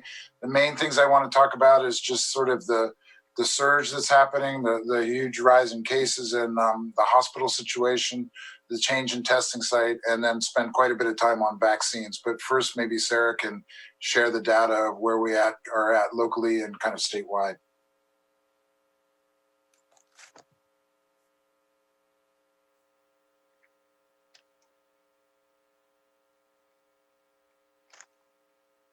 Good morning, everyone. Good morning. I have just a handful of slides this morning to give you an overview of what's happening in the state since we met last week regionally and in Lake County. On the left, you can see the total number of tests reported statewide. Here's the 14-day average in that dark blue line. You can see that testing has decreased over the last couple weeks, but unfortunately, we are seeing our 14-day testing positivity it stabilized for a little bit, but it has started to increase since about January 6th. So we believe this is really the result of sort of the cumulative holidays that we've had in the last couple of weeks. So this is up 1.2% from 14 days ago to nearly 14%. We had this little plateau here for a few days, but again, starting around January 6th, started to see an increase in cases again. We had several days of 50,000 new COVID cases reported at the state level. Yesterday, an additional 40,000 reported. And I think we become numb to these numbers sometimes. If you'll look at that, there was only a handful of days during this whole pandemic that the state reported more than 40,000 cases. So, this is why we continue to experience the surge, and we will continue to experience the surge over the next month and likely longer. We had about 23,000 COVID hospitalized patients in California reported yesterday, and nearly 5,000 of those were in the ICU. California will have will cross 30,000 COVID deaths by the end of this week. And here you can see that very steep increase, which is reacting to that increase in cases, hospitalizations, and ICUs. Unfortunately, sort of it's not gotten better. We're seeing, I think last week I reported nearly 200 new cases identified in the last 7 days, and now we're seeing about 250 new cases have been identified in the last 7 days, putting Lake County over 2,000 COVID cases to date. About 250 are active, and we've had 2 deaths, COVID deaths, in the last 7 days. 12 people are currently hospitalized. That's in Lake County and outside of Lake County, bringing the total to almost 130 people hospitalized to date. The week of December 27th to January 2nd is here in the purple with 212 cases. This week makes up our tier assignment today. I'll share those data on the next slide. But what I want to note so we can plan and prepare for the future is that this week that we just finished, January 3rd through Sunday, we're already seeing nearly 200 cases reported. We will continue to receive new cases, and so likely this week will exceed this week here in purple. So we will continue to have to respond to over 200 cases a week locally and regionally. Which is why understanding our regional capacity is really important. But first, just to note that the state will announce the new tier assignment today. We will remain well in the purple tier, a daily case rate of 46 per 100,000 for that week. That's up from about 40 last week. Our testing positivity is about 14% for this time period. It was about 12.2% last week. And like I said, in that gray bar I showed, we expect next week's case rate to be similar or higher. For those reasons, our healthcare capacity continues to be critically important. Locally, the ICUs continue to operate at capacity or near capacity. I'm sure Dr. Pace will share some of the challenges over the last week. Northern California, the region that we're in for the state's stay-at-home order, has fluctuated between 25 to 35% remaining ICU capacity over the last week. I saw some early data this morning that puts that below between 15 and 20%. Those data are still being validated.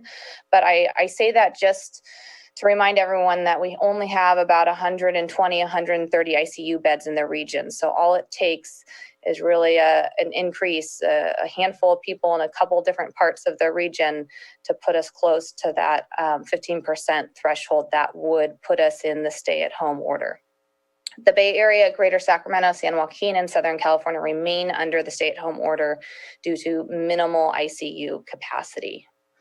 The number of ICU patients and surge beds continues to increase in those 4 regions. So just quickly wanted to talk about what we know about the cases in the last 10 days or so.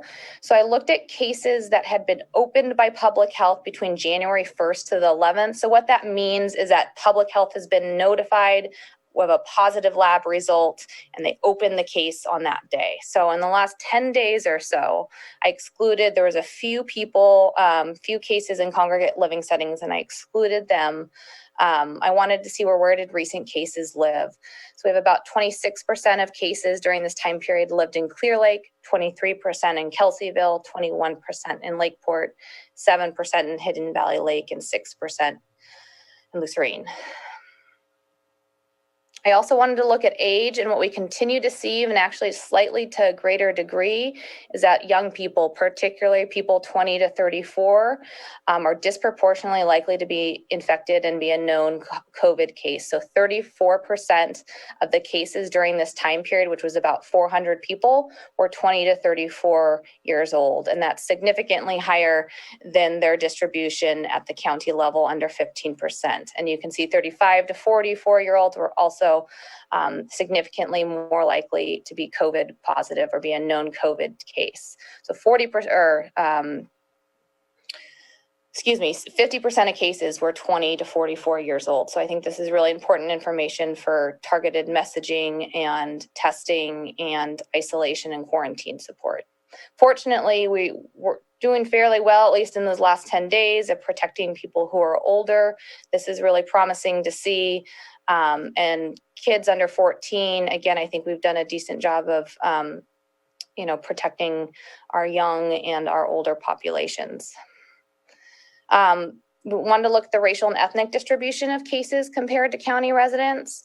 So white non-Hispanic residents make up nearly 70% of residents in Lake County, and they represented 46% of cases in the last 10 days. Latino or Hispanics also represented about 45% of cases during that time period, but only make up about 22% of the county population.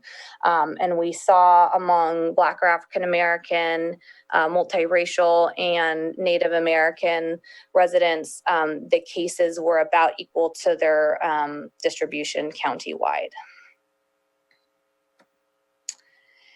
And that's all I have. So I think the key takeaways here is as we continue to see weeks with 150 to over 200 cases, that's going to increasingly strain the local system that's already nearly at capacity, and then the surrounding region, which continues to be impacted, utilizing increasing numbers of surge beds.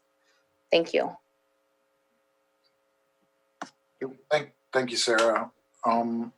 Yeah, so, as you can see, the trend continues to worsen. We're seeing increased rate of cases, increased hospitalizations. We're starting to see a few more folks passing away, unfortunately, from COVID. And there's a little bit of hints statewide that things may be starting to flatten a little bit, but we'll have to see. We can always get hopeful, and then they get worse in a couple of days, but we're clearly in the surge of Christmas and New Year's, and we don't know how long it's going to last. The projections I've seen kind of for the state and the region are that it'll be probably at least a couple more weeks of increasing cases, and probably a hospital peak around in early February. And the hospitals are pretty full now, and they're starting to have to really expand to take on sort of the surge care. Like Sarah was saying, the data we're seeing is that it looks like in our region, the Rancho region, the number of ICU beds looks like it's dropped a fair amount to about, I don't know, I think it's going to be 17, 18%, something like that. And that's concerning because this is the first time we've been down this low. And if we drop below 15%, then we have to go to the stay-at-home order. And so there's a whole new level of restriction that will go into the whole region. All the rest of the state is in that regional stay-at-home order now, but we could be heading that way. We'll see what the next few days show, but it's very possible that that's where things are going. And so that would require us we get 24 hours then to stop outdoor dining. Churches can, basically all outdoor gatherings except for churches and protests are no longer permitted. The retail stores can only have 20% capacity in it. They're not doing the essential, non-essential stores anymore, but basically the idea is 20% capacity. Schools can remain the same going forward as they are. Outdoor dining is closed. Churches should only be having outdoor worship services, but people can do outdoor activities and exercise as long as they're careful and they do the social distancing and masking. So it kind of puts us back more towards how we were back in May. And here we are. We're at the kind of the worst of things now. We're at the peak. It's going to go on a little while longer, but I think we're probably going to see in the coming weeks that things are going to get worse for a little while, and then they'll start getting better, but we'll still have the kind of the aftermath of the hospitalizations and probable increase in deaths over that time. We'll see about the regional stay-at-home order, but I encourage people to look it up and see how that's going to impact them. For example, the restaurants probably want to be paying close attention because you only get 24-hour warning before you have to stop outdoor dining and go only to carry out and to go. So I wanted to give everybody an update on some of the responses here that are happening. One is the testing. This is pretty quick. We've switched over to the OptumServe site. They started last Friday, and it seems to be going really well. We've gotten really good feedback. It's been a very nice transition. So they're open now 7 in the morning till 7 at night, Monday through Saturday. 3 days a week in Lakeport and 3 days a week in Lower Lake. There's also testing available at Rite Aid as a drive-through. So I encourage people to use that as much as you need to. It's really a great resource, and hopefully this is going to continue through the surge now, through the pandemic. So the surge is, as I was sort of talking about, it's concerning. And locally, the hospitals are generally full. We're trying to send people out pretty regularly.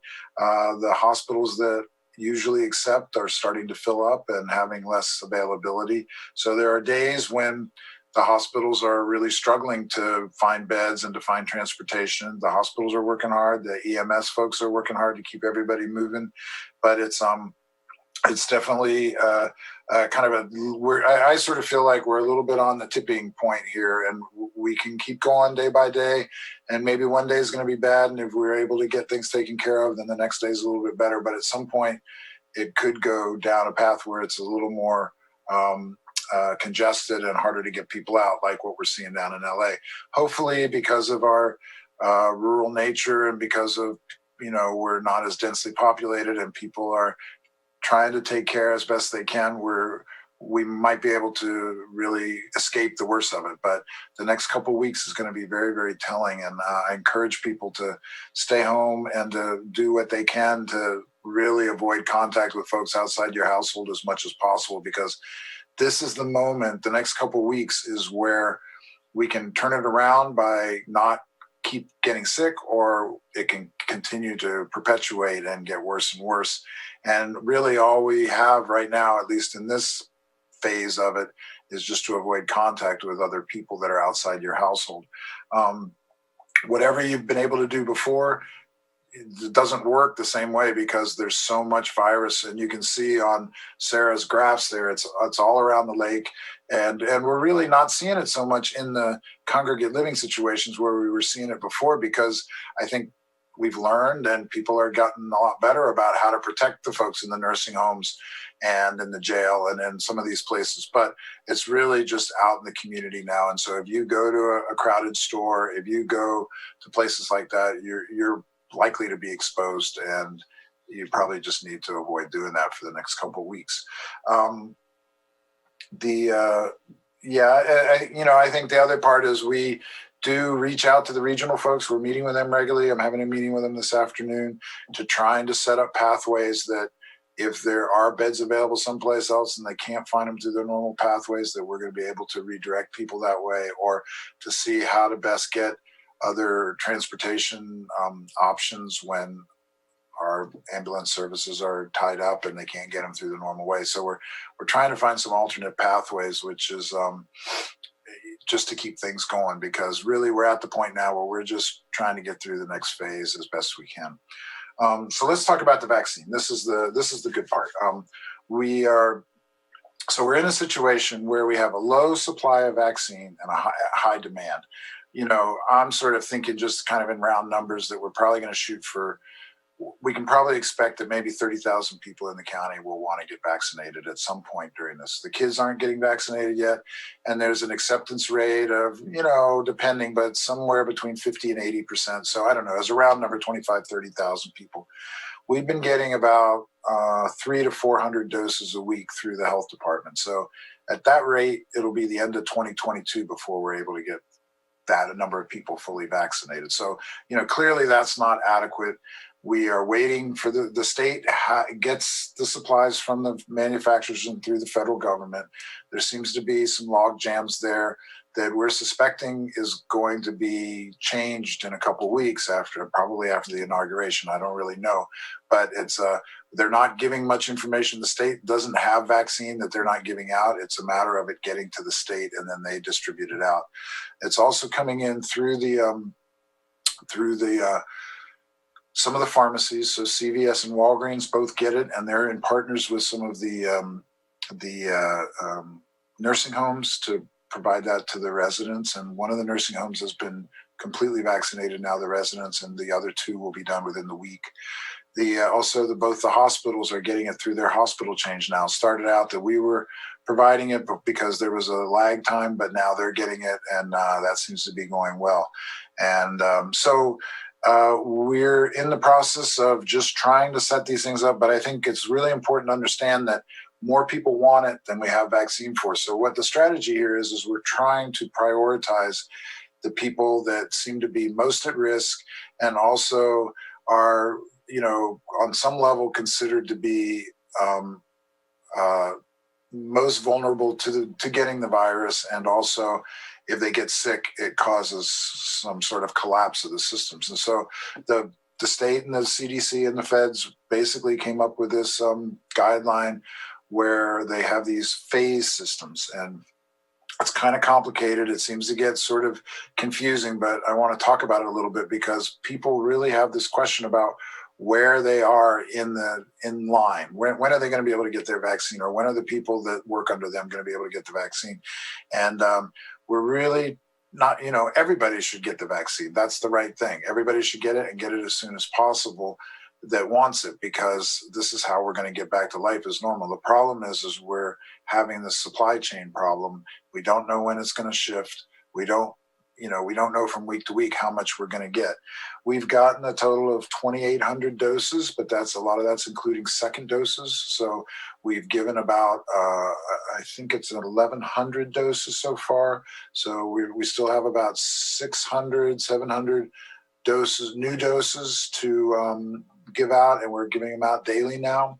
And then, so just to kind of sketch out this phase system, phase 1A is the healthcare workers and the folks in the long-term care facilities and EMS workers and different people like that. So it's the folks that are most likely to be in contact with sick people or most likely to be in contact with the most vulnerable. And IHSS workers are in that phase as well.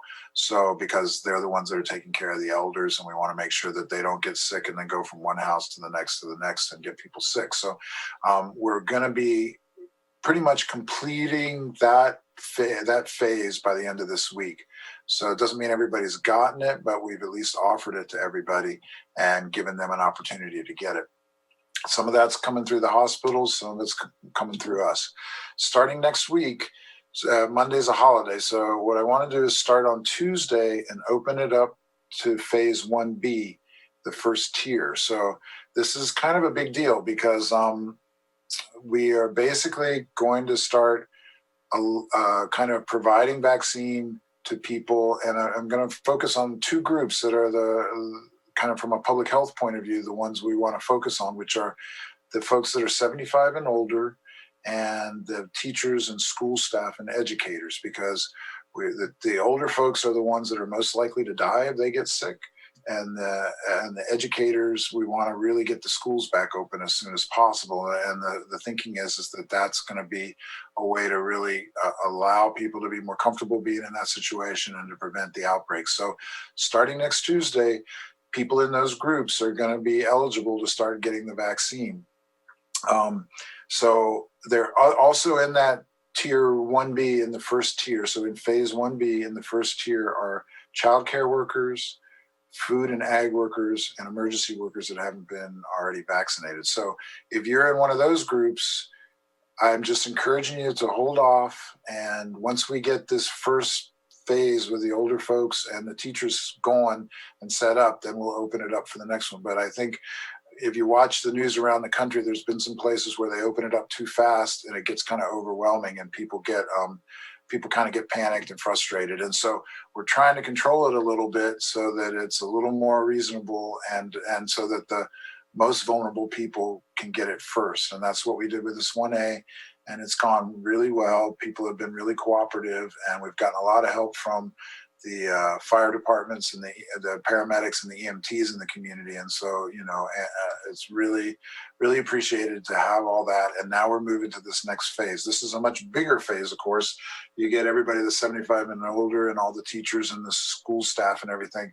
That's a lot of folks. So what we're going to do, we are setting up a stand-up vaccination clinic starting next Tuesday. That's going to be running 6 days a week, Monday through Saturday. It's going to be 3 days a week in Lakeport, 3 days a week in Clear Lake. We've gotten support from both the city governments and folks for all that, so which is great. It's going to be a place where you drive, you get out, you go in, you're going to have had an appointment made already. So and I'll talk about the appointments in a minute, but so then we'll have a list of the names and we'll want to see your ID and look at your ID and compare it to your name, and then have you come in and get poked. And then you have to sit and wait for 15 minutes because there's been rare occurrences of these severe allergic reactions. And so we want to keep an eye on you and make sure if something happens that we can give you the medicine. So the appointments, we're trying to work with the teachers through the school districts. So we've had some meetings. This is all still very early, so I'm sure things are going to change, and I'm sorry for the confusion, but it's moving really fast and we're trying to plan this as best we can. But we're working with the school districts, and so they're going to be able to start making appointments for the people in their districts starting next week. And so you'll be contacted, if you're a teacher or a school person, you'll be contacted by the folks in your school district and get put in line and get on an appointment.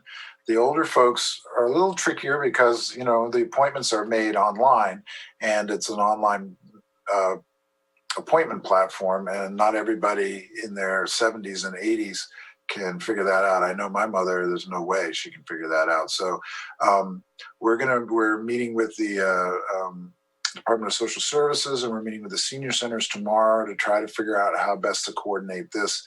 So we're still working out the specifics on how to do that. So I'll put out a press release at the end of the week, and we'll be figuring out exactly how best to do that.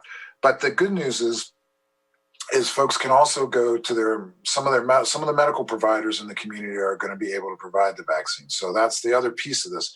We're really trying to work with the medical providers, and both Adventist and Sutter and their clinic systems are going to be able to provide this starting next week as well. So now everybody can't just show up at the door, and each of them are still in the process of figuring out exactly what it's going to be. So some places are probably going to have like a stand-up clinic, like a flu clinic, but on a Saturday or something, and they'll do a bunch of people at one time.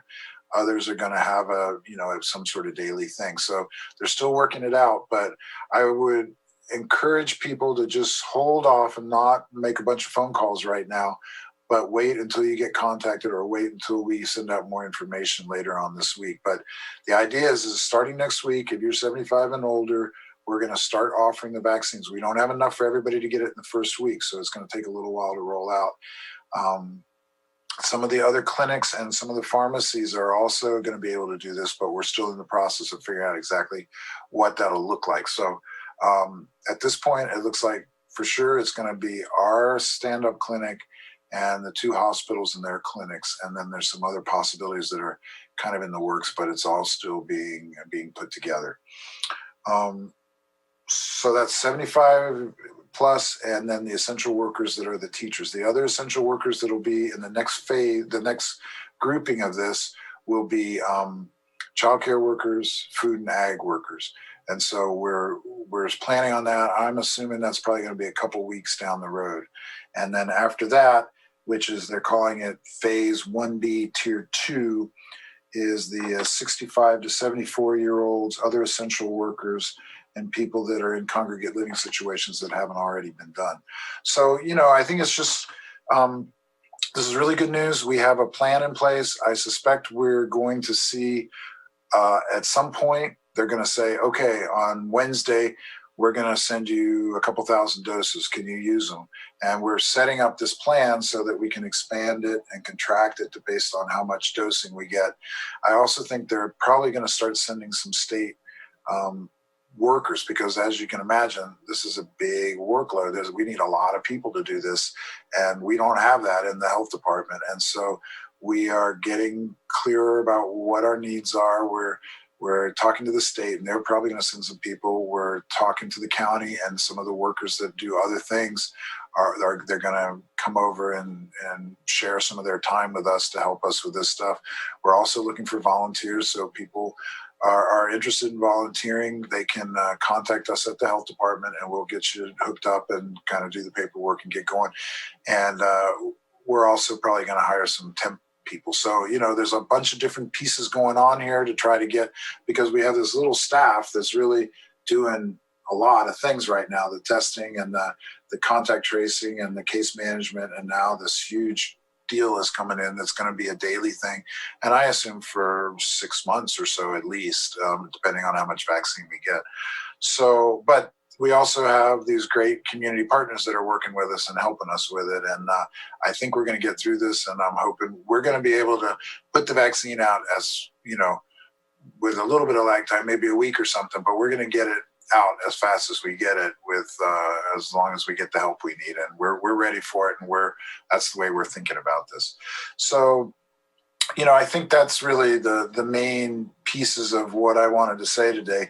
I think just the kind of the last little points, the coming weeks are going to be tough, and if you can stay home and not go out and socialize and not go to the store except for early in the morning and late at night, and tell your grandma to not be out there right now because it's not good. There's a lot of virus around, and it's this new variant may be a factor. We don't know. We haven't identified it here, but we haven't really checked for it. We're not seeing anything that it seems like it is, but we don't have a good plan around the state to really track this variant. And so, and the response is the same. Stay home, wear your mask, get vaccinated. I think the vaccines are a really positive development, and we're optimistic that things are going to start flowing a little more. And this is going to be what our focus is for the coming months, to get people vaccinated as fast as possible. I really encourage people to do a little reading, because the safety profile has been good. It's we've had a few kind of allergic reactions, not so much in our county, but in the larger picture. But out of all the shots that are being given, it's pretty rare. And it does seem like there is some tenderness and some flu-like symptoms that come after the second dose for some people, but the first dose was pretty benign for most everybody. And then I think, we're also really interested in getting the schools open as soon as we can. The governor and the state has really put a lot of effort into that, and Brock and all the superintendents are really working hard on this to try to get this to where the schools can open safely, but we can get the kids in before too long into the springtime. I think that's really the goal all around. So, and I think the businesses, we're really hoping to get out of this phase as soon as we can, although it looks like it may be a little more ominous for the coming weeks. But soon after that, I think we're going to be able to move into a more open phase where we can start getting closer and closer to normal life, and the businesses can start getting back on track again. So thank you. Thanks for all your support, and kind of really encourage people to be careful the coming weeks. Thank you very much for your report, Dr. Pace. Any questions or comments from the board for Dr. Pace or Sarah? I do. Yeah. I have a few questions, Dr. Pace. The first question is given, or Sarah also, the rising cases in the younger age groups. Are those age groups changing in the hospitalizations and the deaths? I know in the past it was the older population that was being hospitalized and and dying. So is that changing? Are those ages coming down at all? Do you know, Sarah, or? Yeah, my internet cut out a little bit. I heard the first part of your question. So Lake County has always seen that age group 20 to 34 and 35 to 44 make up the largest portion of cases. It has increased a little bit over the last 10 days. I wouldn't expect it to change dramatically enough to change our hospitalizations. The last time I looked at our hospitalizations, I didn't notice a change in median age, but I'll look at that again this week, as we have had a fair amount of hospitalizations over the last 2 weeks, but I haven't seen that yet. Did I answer your question? And also with the deaths, the ages of the people that have died, are they older or any younger people? Yeah, we've had most people are over the age of 65, and we can share the exact statistics next time, but most are over 65, though we have had deaths in young people as well. Okay. And then, so Dr. Pace, putting the teachers and the education staff in the next round of vaccines, how does that change the opening strategies for the schools? and applying for waivers?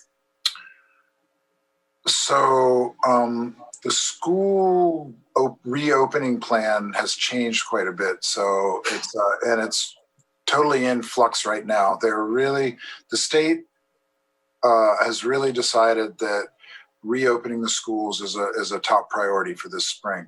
So the waiver system is now kind of gone by the wayside, and there's a whole plan for opening and having safety plans in place.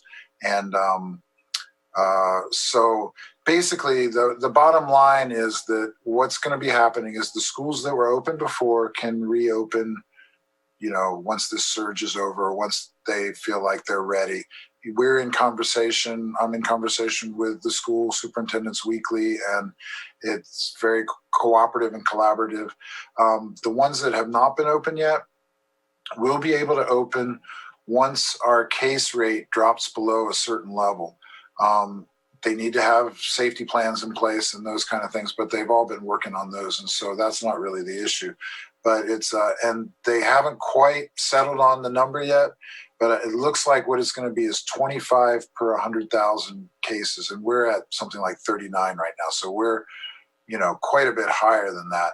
But once we drop down below that, the schools that have a plan written, submit that to me. I have 5 days to look at it, and if I don't agree with it, I can stop it. But if I don't do anything, they're able to open. And, like I say, we've been in communication, so I doubt there's going to be any problems. So once the school submits all this, then, and we drop below whatever, they were saying 28, now I think they're going to go down to 25 because there's been some new research. But so if they go under 20, once we as a county go under 25 cases per 100,000, then those schools that have not been open yet will be able to open.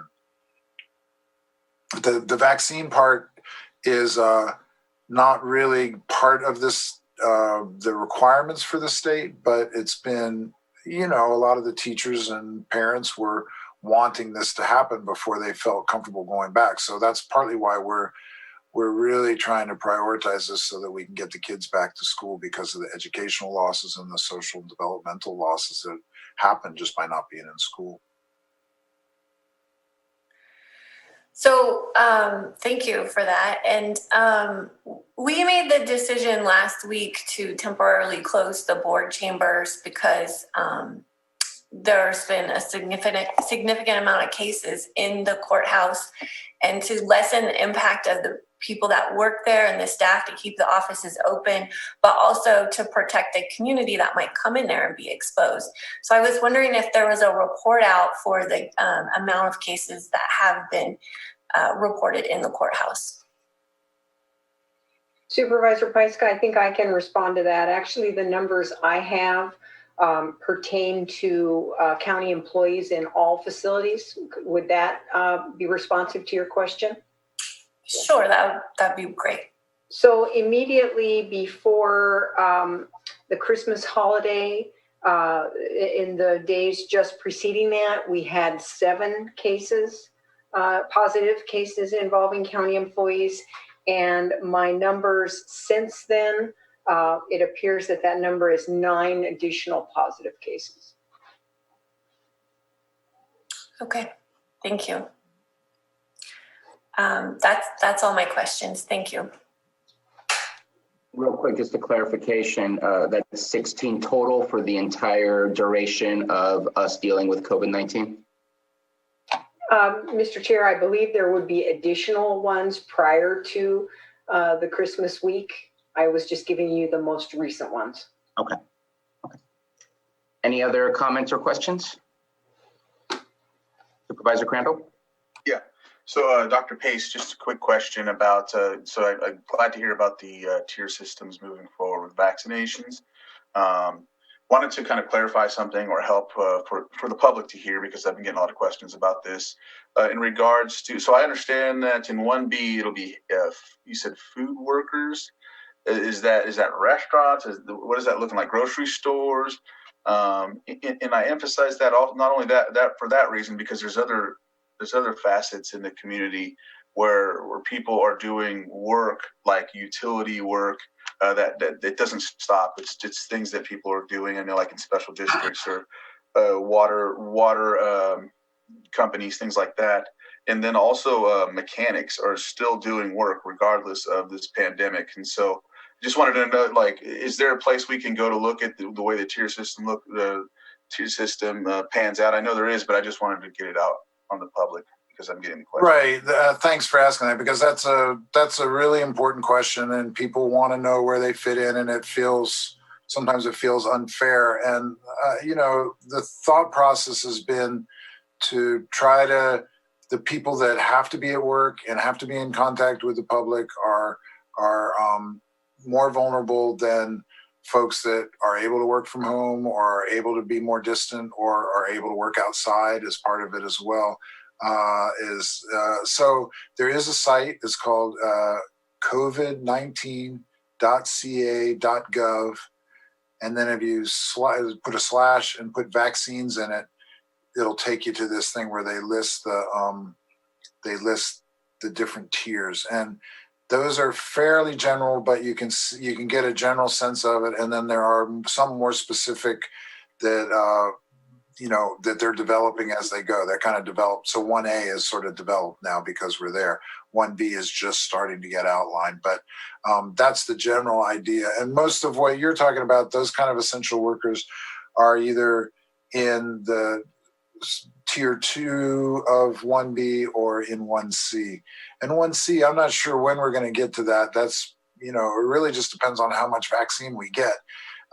It's once the spigot opens, we're going to get it out as fast as we can. And then once we get through, kind of what we did in 1A is we offered to somebody and let them know that this is how they can get it. And if they decline or they say, well, I want to wait a week and think about it, we move on. And if they decide they want to get it later, then we'll figure out how to incorporate them back in. But at least they've gotten the chance. So it's not like the people downstream are having to wait because other people can't make up their mind. We're blowing on by and getting folks that are ready for it as long as they're in the priority list. Thank you for that. I appreciate that response, and also just lining out how they're going to conduct the vaccines once it goes further along by stating there's going to be sites, Clear Lake and Lakeport. That was a big question, and I'm glad to see that's actually being laid out now. So thank you. Thank you, Supervisor. Any other questions? And just real quick, wanted to say that Supervisor Scott had to drop off momentarily. She will be back with us hopefully soon. And so, Supervisor Simon? Yeah, I just, wanted to obviously thank Dr. Pace and all his staff, EMS, everybody has been doing a great job to this point. I just really want to reiterate again that right now seems to be the real critical point in this battle with the pandemic. I think we've been doing a great job of business owners here locally, individual constituents in Lake County, and it's taken us this far. But I think really, I just want to reiterate how critical these next 4 to 8 weeks are here in Lake County for everyone to do what you can. We understand folks are essential workers, our businesses, grocery stores, all those have been operating, and just continue to do everything that we can as a community to protect ourselves as we move through this. I also wanted to talk a little bit about just the supply chain. I know our health department, Dr. Pace and everybody else, everyone wants to get the vaccine as soon as possible to Lake County. And I know our health department and everybody's doing that, but controlling the vaccine rollout is coming down from the federal government to the state government and then trickling down through, through the state to our public counties here, the local county government. So I know that it's being pushed. I know folks want the vaccine to be here tomorrow like we all do, but it is going to be a process as we move through it. So I know that all of our health, Dr. Pace and all of his workers are doing everything we can. I know that Chairman Sabatier, also will be doing everything we can with the help of Vice Chair Crandall and the rest of the board to make sure we try and get those processes, numbers increased on vaccine allotments. And those are always conversations happening. But right now, we are not in control of that. We need to just continue pushing and advocating for all of our constituents here in Lake County and to support the public health department. I wanted to just get that out there in today's report because We are working diligently. I know it's not happening fast enough for anyone, but we are continuing to press, and we will continue to do that. Thank you, Supervisor. And it's definitely a frustration of learning to be patient in the processes that we have is very difficult because we all know what we need, we all know what we want, and access is not always the simple case. I mean, it was a perfect example of talking about the property swap. It's been a long-term conversation, and here we are finally getting around to something. It's unfortunate that the truth is there are vaccines sitting in a storage facility, and they're just not being moved to the locations that need to be moved to in the States. There is a supply chain issue, and I'm really hopeful that it's getting resolved sooner than later, no matter what the day is or who is the current president at this moment in time. It's just it's unfortunate. I do have a couple of questions, and one of them I think I know the answer, but I need to ask it. Is the only way to get the vaccine through government means? Is there a way to contact Moderna themselves? Is there a way to contact Pfizer themselves? Is it only through FEMA or through other government avenues to get access to those vaccines? Yeah, at this point, there's 2 vaccines that are available. More will be available probably in the spring.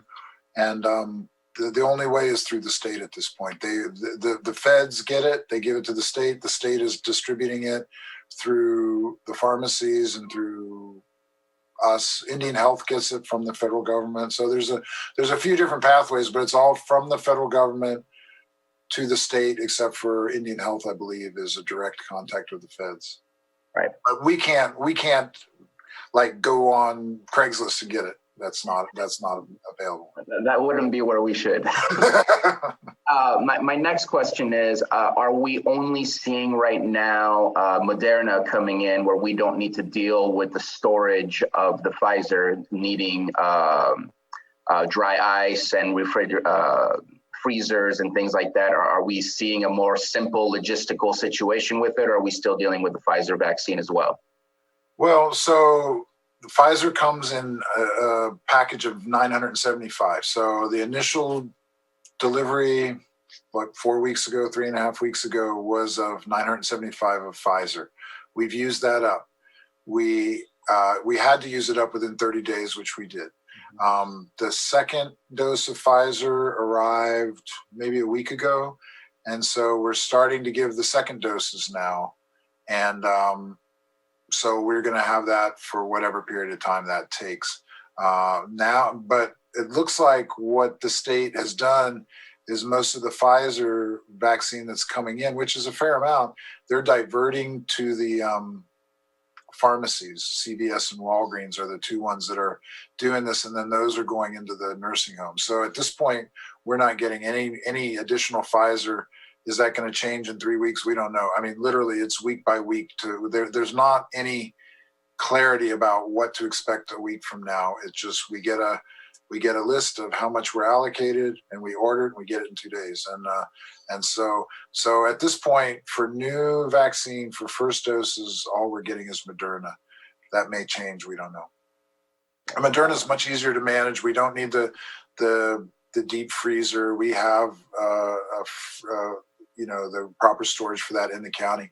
Mendocino County they did get the super cold freezer, and they're willing to share theirs with us if that's useful. We haven't really needed it yet, but they've been very willing to share and been very good partners. All right. No, I'm glad it is the easiest of the 2 to deal with, but we will definitely take whatever it is that's available to be able to get the vaccines out. I think that's all I had for questions. Any further questions before I open it up for the public? Okay, let's go ahead. Jake, if we could please open up the Zoom room and see if we have any public comment on this item. All right. I have sent a unmute request out the Zoom room floor. If you would like to make a comment, please unmute, state your first and last name. And did you see Melissa Fulton there? Excuse me, Melissa Fulton. Thank you for a very comprehensive report. It's quite helpful, but again, there is so much information. I I would like to think I'm not the only one who is somewhat overwhelmed by the amount of information. But I have a serious question. It may not seem serious to some, but looking at the charts and all of the information that we've been given this morning, without revealing my age, I'm obviously of the age that I am considered one of the very susceptible or most endangered, or however you wish to phrase it. How in the world does someone who is in that age bracket determine that they are in fact susceptible? I mean, it's really a very vague area for me. I feel like I'm in good health. I certainly get around like I'm in good health. Work every day full time or more. So how in the world are those of us in that age bracket supposed to determine that we better step back and isolate? It's a very serious question. And thank you. Thank you, Ms. Fulton. Dr. Pace, do you have any response on that? Sure. Yeah, thank you, Melissa. I do want to acknowledge, I know this is a lot of information and I only gave you half of it. So, I mean, it's things are moving so fast right now. Our poor staff, heads are just spinning and everybody's running in all sorts of different directions. So, you know, that's why it's really appreciative that I get the chance to talk every week and kind of update people, because this is a very different talk than it was a week ago. Things have moved a lot in a week's time. And so we're just, you know, I'll put out a press release in a couple days that'll have some of this again, so it's written down. And but I definitely understand that it's pretty overwhelming and we really haven't had to think about this before. So the question about susceptibility is a good one. So, you know, I think the way I think about this is if you go to the hospital and talk to some of those people, the hospitals are full all over. And if you read the paper about what's happening in LA County, there's a lot of young, healthy people that are now really sick, like, and they're kind of shocked. Like, how could this happen to me? I'm in good shape. I exercise. I have a good diet. And, you know, it's the kind of thing, preventive care is always tricky, because if you're avoiding getting sick, is it because you're doing something different or you weren't going to get sick anyhow? You never know until it's too late, and then you're sick and then it's bad. I think if you look at the numbers, you look at the graphs, they are overwhelming, but they tell a pretty clear story, which is people get sick and die from this. We've had, you know, hundreds of thousands of people nationwide that have died from this since last March. And some of them are old, some of them are kind of feeble in a nursing home. A lot of them are. Those are the people that are the most vulnerable for sure. But a lot of people that are active and engaged anywhere from their 20s on up can get it. So my suggestion right now is isolate for the next few weeks, get your vaccine, and then, you know, if you're in the right group, I don't know, but you're hinting that you might be, and go from there. This is, you know, you've been able to avoid it this long. Good for you. And but it's very, very widespread right now, and the chances of getting in contact with somebody that are positive are pretty high right now. Thank you. Thank you, Dr. Pace. Okay, any other public comment out there in the Zoom room? Kathy Toy. Go ahead, Kathy. Yes, thank you, Dr. Pace, for everything that you provide. And Kathy, I'm going to ask you just real quick, is there any way either you can get closer to your phone or somehow raise your volume? It's very difficult to hear you. I hear your voice, but it's hard to hear the words. Is this a little better, Bruno? It's a little bit better, yes. Okay. Something that I didn't hear mentioned, and perhaps I just missed it. was I've heard of all the other groups in the tiers, but I really didn't hear any mention of at-risk folks. So I wondered where people that consider themselves in an at-risk group outside of age, where they fall in the tier. You mean in terms of chronic medical conditions? No, in terms of getting the vaccination. But I mean, what's the risk? Health risk. If somebody perhaps has, let's say somebody's, for instance, 40 and they have severe asthma. Okay. Or they're 45 and they have severe diabetes. They don't fall in the age tier, the age group for the tier, but they do have chronic health conditions. Okay. Where do they fall? So just to say, what I have here is this covid19.ca.gov and then /vaccine. That's where I look for this stuff. And what you're describing is a very good question. And so we're in phase 1B, the first tier, then we'll go to the second tier. And in phase 1C, there are individuals 50 to 64 years of age, so just age from 50 to 65. And in the second step of that is people 16 to 49 who have an underlying health condition or disability which increases their risk of severe COVID-19. So basically 50 and above, they're just focusing on age and other risks because of work and things like that. Ethnicity is not playing into this in terms of who gets it and who doesn't. And then if you get into 1C, it's the sort of middle-aged folks, 50 to 64, and people younger than that that have chronic medical conditions that put them at risk. So, and you know, this may or may not flex a little bit once the vaccine opens up some, but at this point, that's sort of the way they're framing it, and that's the guidelines. So in phase 1B, for instance, which is 75 plus, teachers and school staff, etc. So if you went in to get the vaccine and you had an underlying condition, but you didn't fit in that category, you would not be given the vaccine. Is that correct? Right. It's not your time yet. I think the thinking is that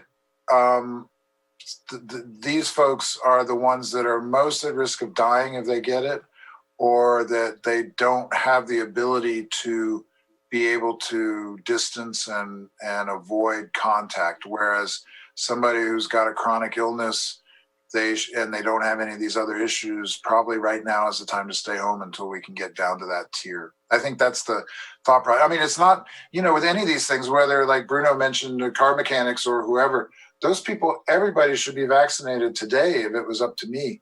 It's just an issue of we don't have enough vaccine. And so who do we need to try to focus on getting to first? And I think the thought process is trying to, the people that can avoid being out in public like that should do it while we're getting the people vaccinated.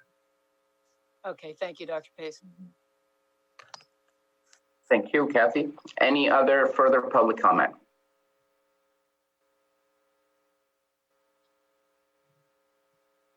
And Jake, I take it that the offer to unmute and speak is still available to those on Zoom?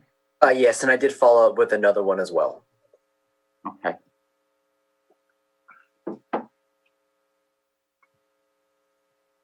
So it appears that we have no more public comment. Let's go ahead and bring it back to the board. Any final comments or questions from the board? Yeah, just one final question, Dr. Payson.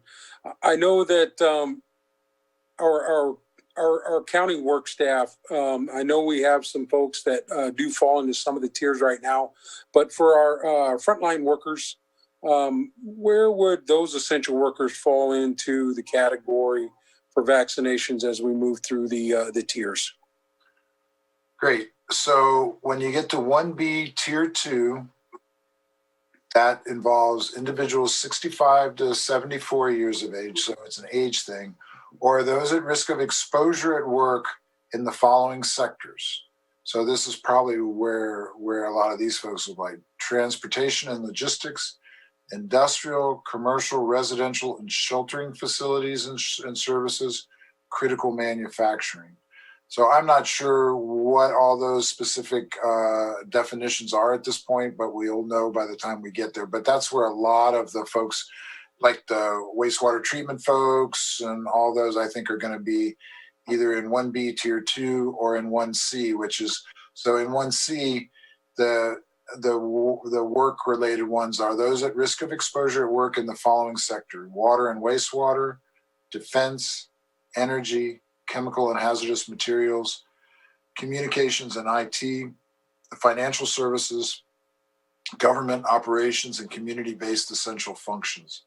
So those are a lot of the government things. So that's going to be 1C in there. And, you know, again, it depends on how much vaccine we get, because we want, I mean, everybody, just because those folks are in 1C, they should be vaccinated this week. You know, would be the right thing to do. It's just we don't have it. And so I think those folks will probably be, you know, a month or two when we're getting to that point. It just depends on how much vaccine we're getting. We're prepared to expand as much as we can to get the vaccine out once we start getting it. It may take a little bit, a week or two lag time, you know, to kind of get things going, but we're setting up the structure so that the structure is basically in place. And then if we have 2,000 doses a week, we'll get them out to people. And we're working, the community partners are excited about doing this as well. And so we're just trying to set all this so that once the tap opens, we can let it flow. All right, thank you for that clarification. All right, thank you, Supervisor. Any other comments before we go ahead and finish this item? Seeing none, Dr. Pace, thank you for your report and thank you for the work that you're doing. Again, as usual, let us know what your needs are so we can help you to get what you need. Thank you very much. And let's go ahead and go, since this is related, and just do items 7.3 real quick, and then we'll take a break. Consideration of an agreement between Lake County Health Services and Lake County Office of Education for RFP number LCHS 20-001, Prevention, Detection, and Support, a Lake County COVID-19 initiative for Latino-focused outreach for a one-time cost of $192,268, and authorize the chair to sign. And Dr. Pace, I think, or Aisha.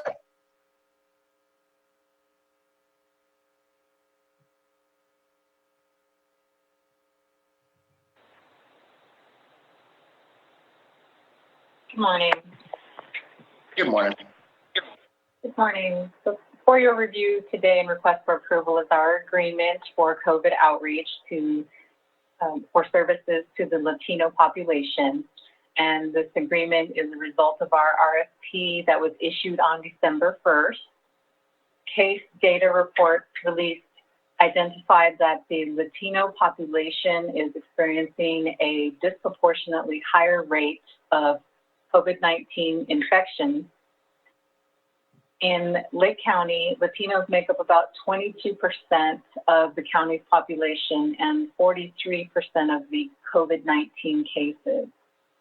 So this agreement encompasses outreach and community engagement, public health education and information dissemination, identification and implementation of strategies to increase testing and facilitate vaccination efforts, provide resources and isolation and/or quarantine support. The overall goal of the RFP is to reduce the daily case rate among this population of focus. The RFP selection committee has selected Lake County Office of Education. LCOE has worked over the last 20 plus years to establish a strong relationship with the Latino community of Lake County. Their team has specialized experience with outreach and will support improving our response efforts, including development of culturally responsive material, services, and resources. The selected recipients will receive $192,268 over a 2-year period. That this funding is coming through our ELC CARES funding. to assist in this effort. And the contract will begin this month and end in November of 2022. We are excited to be a part of this collaborative effort that will begin to bridge the gap in communication services and support in the building of relationships with the Latino community. And I believe that this effort will bring about some best practices that we will be able to share out. Thank you for your time and consideration. Thank you, Ms. Miller. Any questions or comments from the board on this item? Supervisor Simon? I just want to say thank you for bringing this to the board. I know this is a second contract. We approved one last week for Native American communities, and just glad to see that we're moving forward and getting this money out there to help through this pandemic, especially with each different culture that's here located in Lake County. So excellent. Any other, Supervisor Pyska? Yes, I agree with Supervisor Simon.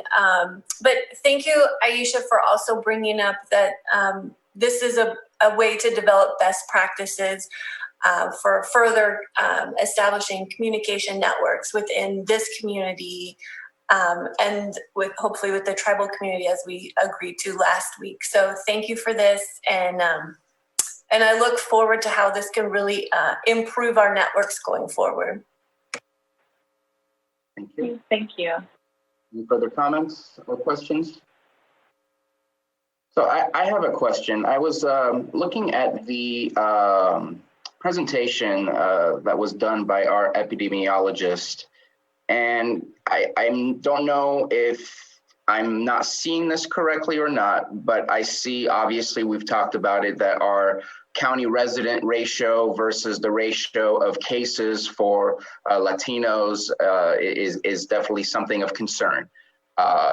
And then I look down and I see for Native Americans, it's not the opposite, but it's got a smaller caseload than there is ratio of population. I don't want to stop what we did last week. I think it's great that we're reaching out and trying to decrease the numbers. But what I see, and maybe I'm seeing it incorrectly, is that our African-American community is showing a higher case ratio than there is population ratio. And I have not heard a conversation about outreach to our African-American communities here in Lake County. Is that something that we can add to this contract, or is that something that's coming up later? I don't want to leave anyone behind, especially when we see that the ratio is greater in cases. If I may provide a point of clarification to the first part of your question. So these are what I presented earlier today is only looking at cases from roughly the first 10 days of this year, in which you're correct, we don't see in the first 10 days a disparity among Native Americans. However, over the course of the pandemic, I think it's about 7 or 8% of cases have been among Native Americans who identify as non-Hispanic, whereas that proportion of the population is about 3% in the county.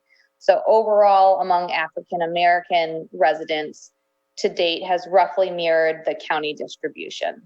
Gotcha. Okay. And which is great to see, and I apologize for missing the date range of what that data represented, which is great to see such a decrease in the Native American population of number of cases. It's exactly what we're aiming for with these types of contracts. Do we have any further funds in case that we do see a trend of continuing increases in cases to show a higher ratio of cases for African Americans versus our population? Do we have any further funds that we might be able to apply for the same level of outreach as well? I mean, hi. So this was part of the funding stream from the state around the CARES Act. So there's not anything particularly earmarked. But Sarah, can you say how many total number of cases are identified with African Americans? It's small. Yeah, it's relatively small. So we've identified to date 25 cases among Black or African American non-Hispanic residents. That's about 1.3% of cases. We estimate that they make up about 2% of the county population. So do not see a disparity to date and just to reiterate, we see overall 7% of cases have been among Native American non-Hispanics, about 3% of the population. So we'll continue to monitor closely so that we can be responsive. I appreciate that. I just noticed it on the presentation. Again, didn't catch the date, but still a good part of the conversation. I appreciate that we're looking at all of the above. Any other comment from the board before we open it up for the public? Okay, Jake, let's go ahead and open it up to the public in the Zoom room and see if we have any public comments on this agenda item, please. All right, I've sent an unmute request out to the Zoom room floor. If you'd like to make a comment, please unmute and state your first and last name.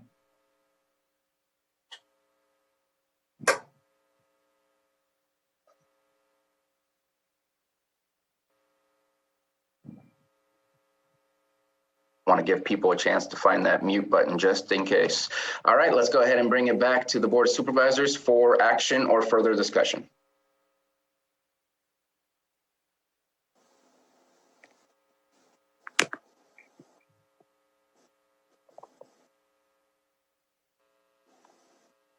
Mr. Chair, I'll go ahead and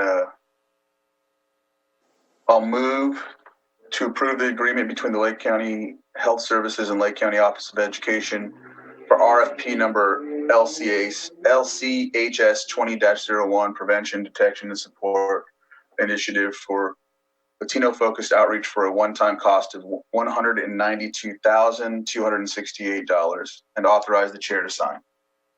All right, I have a motion from Supervisor Crandall, and it looks like Supervisor Pyska beat Supervisor Simon to the punch.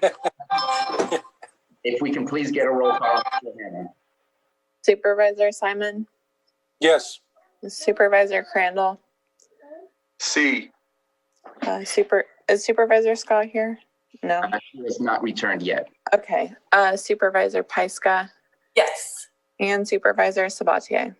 Aye. Thank you. Thank you very much, Ms. Miller. Motion passes. And let's go ahead and take a 10-minute break. Let's make that 11 minutes. Let's come back at 11:45, and we will return for the rest of the items on our agenda. And we will most likely see a break in between as we do have a specific assessment hearing starting at 1:30 p.m. So we'll see what we can get done in between, but we'll be back at 11:45. All right, we have 11:45. Checking in with all supervisors. Here, ready? Let's see, everybody is back. Awesome. All right, welcome back. Let's go ahead and Anita, I need some direction from you. Oh, you gave it to me. Okay, is it okay if I reopen public comment? I did not realize that the public comment that was submitted to us was also requested to be read out loud, and I did not do that, and I want to make sure and do as was requested of us in the public comment that we received. Is that okay for us to reopen public comment? Looking for consensus. Public input, I believe, Supervisor. Public input, yes, I'm sorry, not public comment. Item 6.1.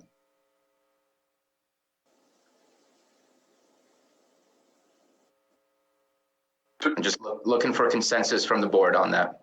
Oh, to allow it? Yes. Yeah, yes. Okay, so I will go ahead and open up the comment that we received and just read it through. At the January 5th, 2021 Board of Supervisors meeting, this was received from Angela Carter.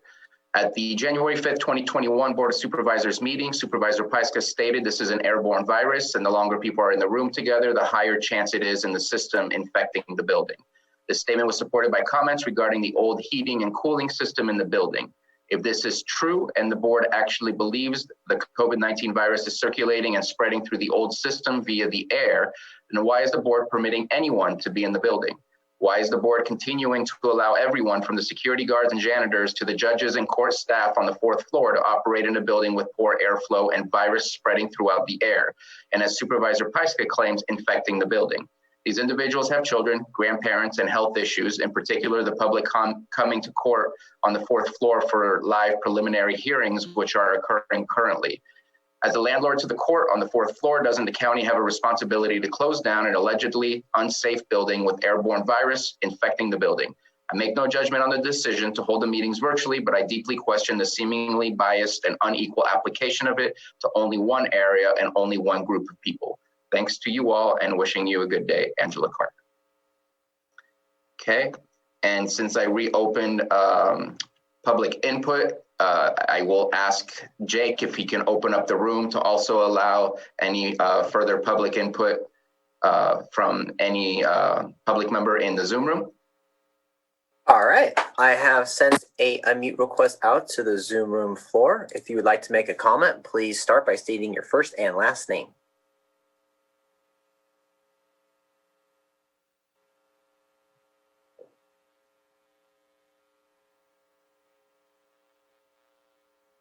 Okay, and hearing none, we'll go ahead and close public input and move on to item 7.2. Consideration of letter to CPUC opposing rate increase for Golden State Water District. So this is an item that I placed on the agenda before the board. In my opinion, well, number one, it's in District 2, so it's definitely within the jurisdiction of the board. But to me, the actions taken here are similar actions to what was taken for the Lucerne area with their rates that they have through, I believe, Cal City is the water provider there. And also the actions that we take today and the overall results of those actions might be a learning point for us and what we can do in the future for the Lucerne area as well. That Golden State is not the only private water company in the Lake County. And it is also not the only high rate that we have for water.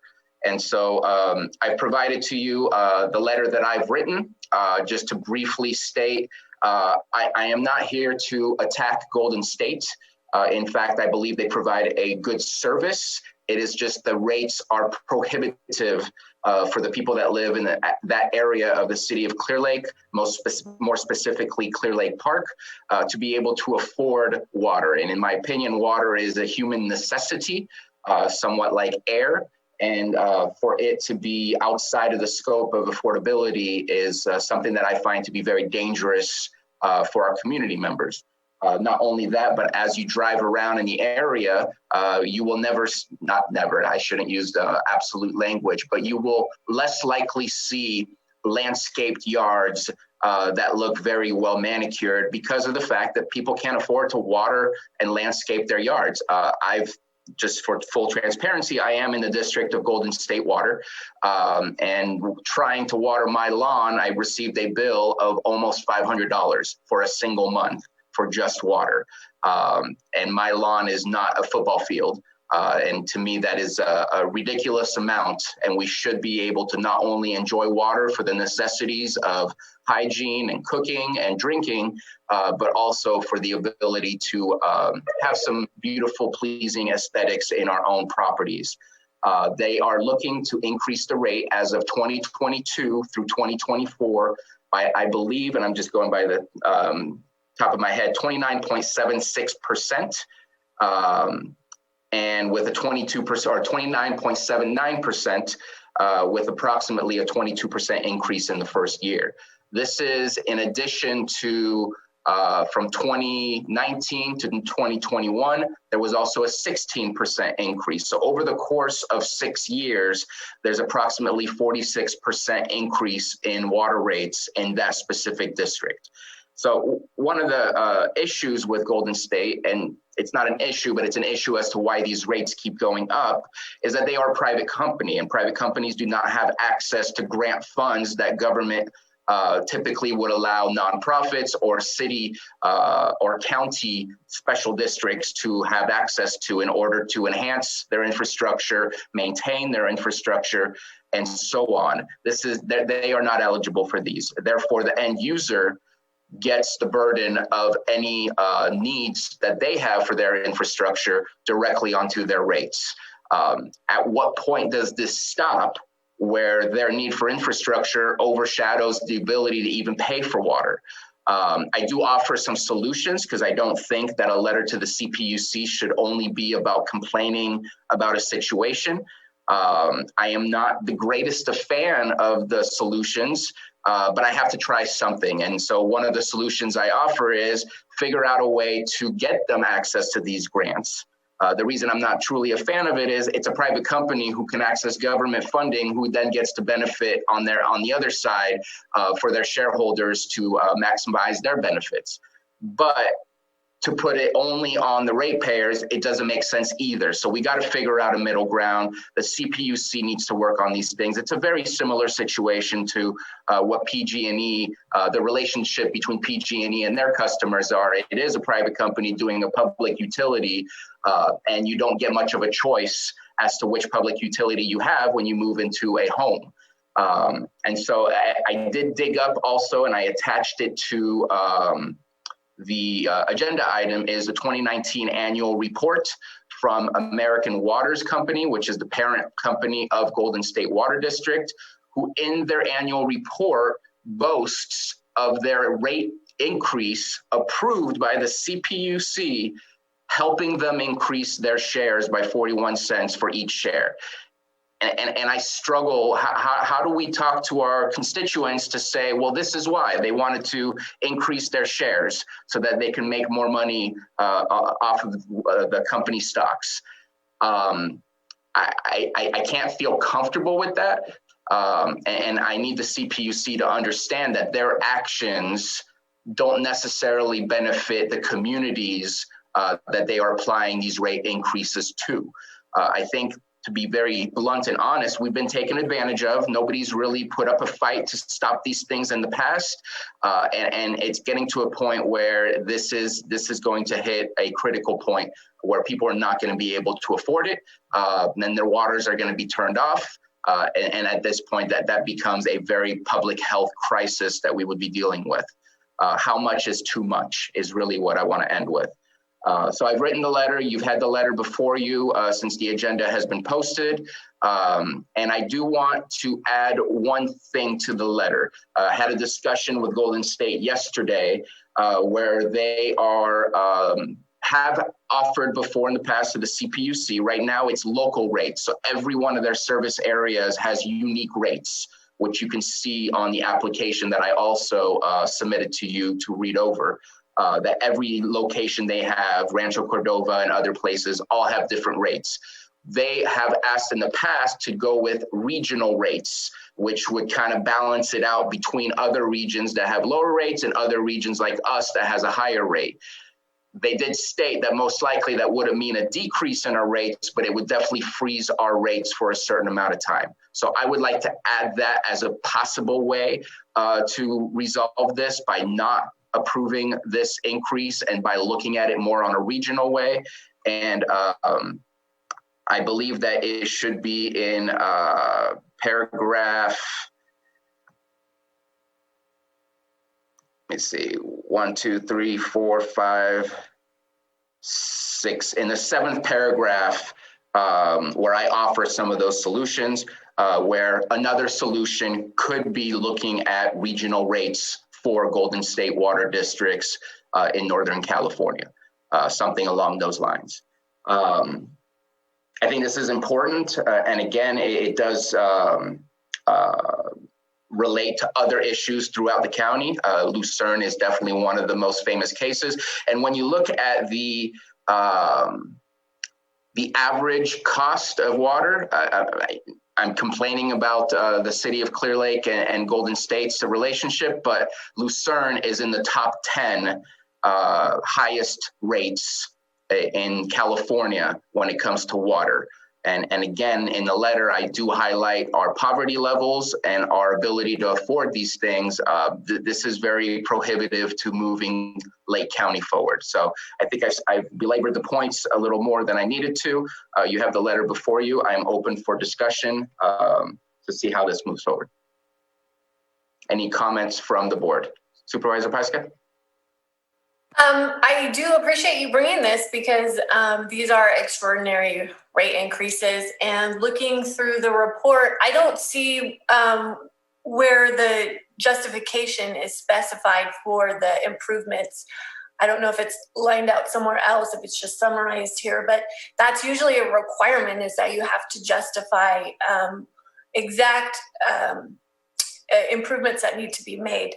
I think that having an entity like this have access to funding is problematic when, you know, when they're beholden to their shareholders. So, you know, that does need to be worked out, because like you mentioned, it isn't just this utility, it's PG&E and it's other private utilities that service municipalities. So I agree with this letter, and I appreciate that you wrote it.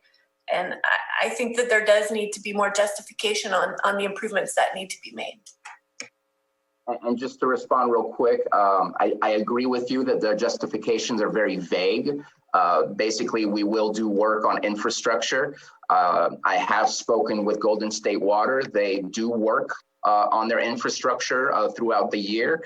And while they do work, the infrastructure is still inadequate to meet the exact code of what it is today. Granted, CPUC states if we update the code, they're not liable to meet the code today right away. They have been working to meet that, and one of the issues is fire flows. I've seen them over in the area behind Foods, etc. They added a whole bunch of fire hydrants back there, but there's still a lot of areas that don't have the adequate fire flows or the number of fire hydrants available, which forces our fire department to have to always take a water tanker with them to every call, because they're not 100% sure that they will have access to the water they need. In an area that is a high fire threat, we need to ask more. However, asking more will only place the burden on the ratepayers as well. So we have to figure out, how do we get this system to meet the requirements that we would like them to meet without saying, and now your average bill is going to be $300, $500. It's just, that's not possible. So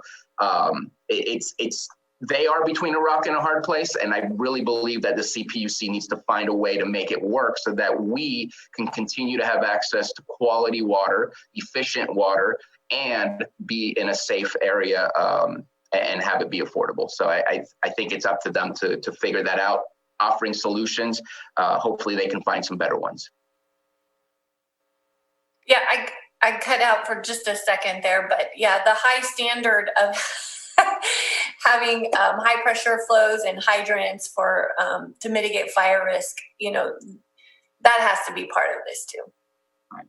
Supervisor Crandall, I saw you unmute earlier. Yes, just wanted to comment. You've been plugging Lucerne, and that really helps me, because we have been dealing with this problem with Cal Water. It's not necessarily Cal Water; it's just a situation in general.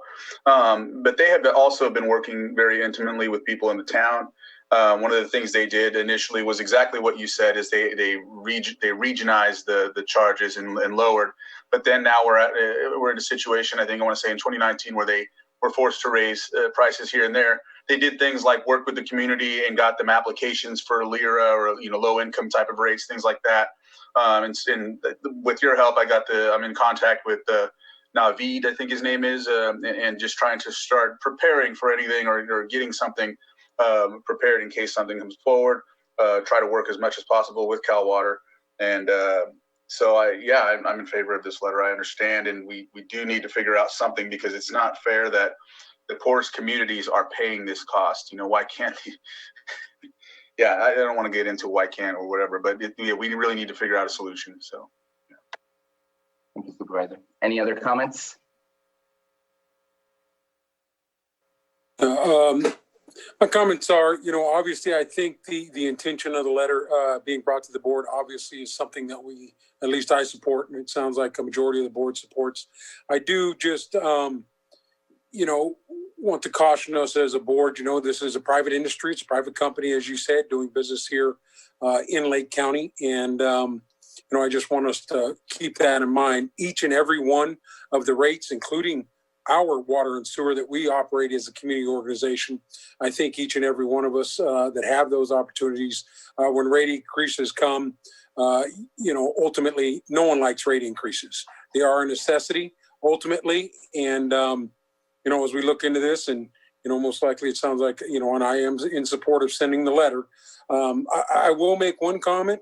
I would have preferred the letter say in support of our local partner, our city partners, supporting, Clear Lake's opposition to this. That would be one thing I would like to see. So it looks more as a collaboration letter with the city of Clear Lake, with the county, being that we're communicating to each other. But I'm fine with moving forward as is too. I just wanted to make that comment because each and every opportunity you think we have to work with the city of Lakeport and Clear Lake and get these universal letters out, especially to the CPUC like we did for the PG&E, PSPS, I think just increases the power and the authority, coming both from the county and the city. So other than that, thank you for bringing this here, and each and every opportunity we can to protect our lowest income constituents needs to be important. And as you said, the health and safety of having, good drinking water and water supply is very important. So thank you, Supervisor Sabatier. Appreciate the comments. I have been working hand in hand with the city of Clear Lake, and I guess the best excuse I can make is I failed to meet the right time frame to be able to get a letter where we can both sign on and make it a collaborative effort. However, they did have a council meeting item in their last meeting to discuss this, and they will be drafting a similar letter. I've submitted my letter to them as well, so they're very well aware of the comments that will be made by the county. If there's no further comment, open it up to the public to make comments. Jake, if we can go ahead and send out an unmute, please. All right, I've sent an unmute request out to the Zoom room floor. If you'd like to make a comment, please unmute and state your first and last name. And I see a Paul T. Schubert. If we can go ahead and start with him. Yes, hello. Thank you. My name is Paul Schubert. I'm the general manager at Gold State Water Company. Thank you for the opportunity to address the board. I do want to state I sent a letter this morning late, and I apologize for that. I just noticed this was on the agenda yesterday, so it took me a little bit to get a letter together. And I sent to Carol around 9:15, 9:30 this morning. If you'd like, I could read that letter to you, or I could just submit it and you could read it at your leisure. But I did want to point out a couple items. Well, I do appreciate the kind words for Golden State, and also the looking at options, and I appreciate that, because I fully agree. We would all love the rates to be lower than what they are. I don't think that's any dispute at all. I do want to talk about the grants, and if we were able to receive grants, that doesn't go to our shareholders. We don't earn on that. That doesn't go to profit in anything whatsoever. All that would do is just offset infrastructure replacement needs that we have in the system. And you're absolutely right. That's the driving cost of rates, is the infrastructure replacement. In the last 5 years, we spent over $4 million in Clear Lake. Of that, more than $2.5 million was on pipelines and fire hydrants. So if you think about that, we have 2,000 customers. We spent $4 million in 5 years.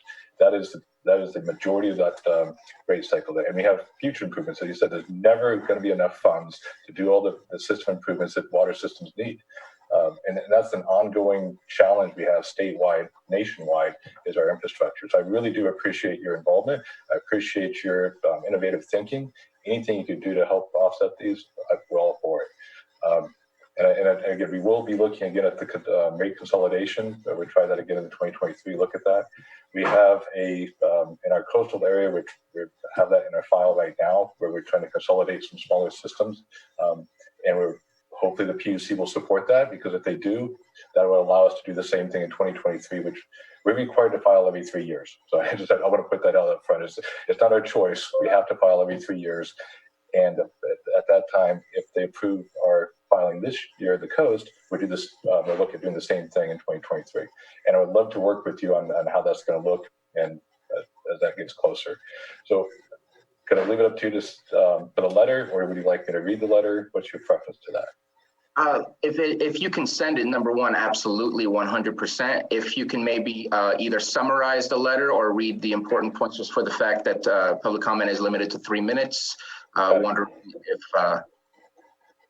how long is your letter? It's only about a page. Okay, I'd say go for it. Okay, and I skipped the introduction part. I go down to that page, or the third paragraph. So I just want to point out the average bill in Clear Lake right now with the 5H, a residential customer, is $93.63 a month. That's the average bill. And it's also interesting, as I looked at the rate history, and I know we had that rate increase the last cycle, but we also have these surcharges and cert credits that show up and pop on and off. the customers in 2017 were paying about $92 a month on the average for 2017, and January 1st, our rates increased to $93 for the same customer, the same amount of water usage. So I want to point that out. It's also, I think, important, and you brought it up in your letter, which I think is an excellent point. The poverty rate in Clear Lake is very high, but we also have that rate assistance program. It's called CAR, which is a California, I always mess this up, so let me read it, sorry. California Alternative Rates for Water. And we have 27% of our Clear Lake customers take advantage of that. And they get a $29.10 credit on their bill. So they actually get some assistance on that. And that's one of the benefits of actually investor-owned utility is we are able to offer that. Most public water agencies cannot because of Prop 218. So we do have some assistance programs for it, and we'd love to expand that too. So if you're ever talking to any customer or anybody who doesn't have that, you think they should, it's really simple to apply for. It's a couple questions and they get it. I also talked about already talked about the investments, $4 million the last 5 years, more than $2.5 million for nearly 9,000 feet of new pipelines and hydrants, and that's again the last 5 years.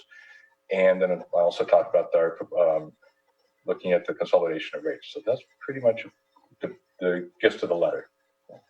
Appreciate that. And I know that you provided some different numbers than what I provide in my letter. In the letter, I do say of the people that I surveyed, and I'm not 100% sure, maybe you can respond to this. Does your average rate also consider homes that are vacant, possibly for a month at a time or more if they're Airbnb or if they're seasonal homes? I'm sure it does. Absolutely. It would take 100% of our customer classes, residential customers, divided their usage by the year, and that's what would be the average bill by customer. Because it's very difficult for us to know who's home and who's not, if they're on weekends only, but that is, you're right. So if you're living there full time and you have a larger house, your usage can be higher than that. If you're part-time or seasonal home, your usage is less than that. All right. I appreciate it. Thank you very much for being here. Thank you for the time. Any further public comment on this item?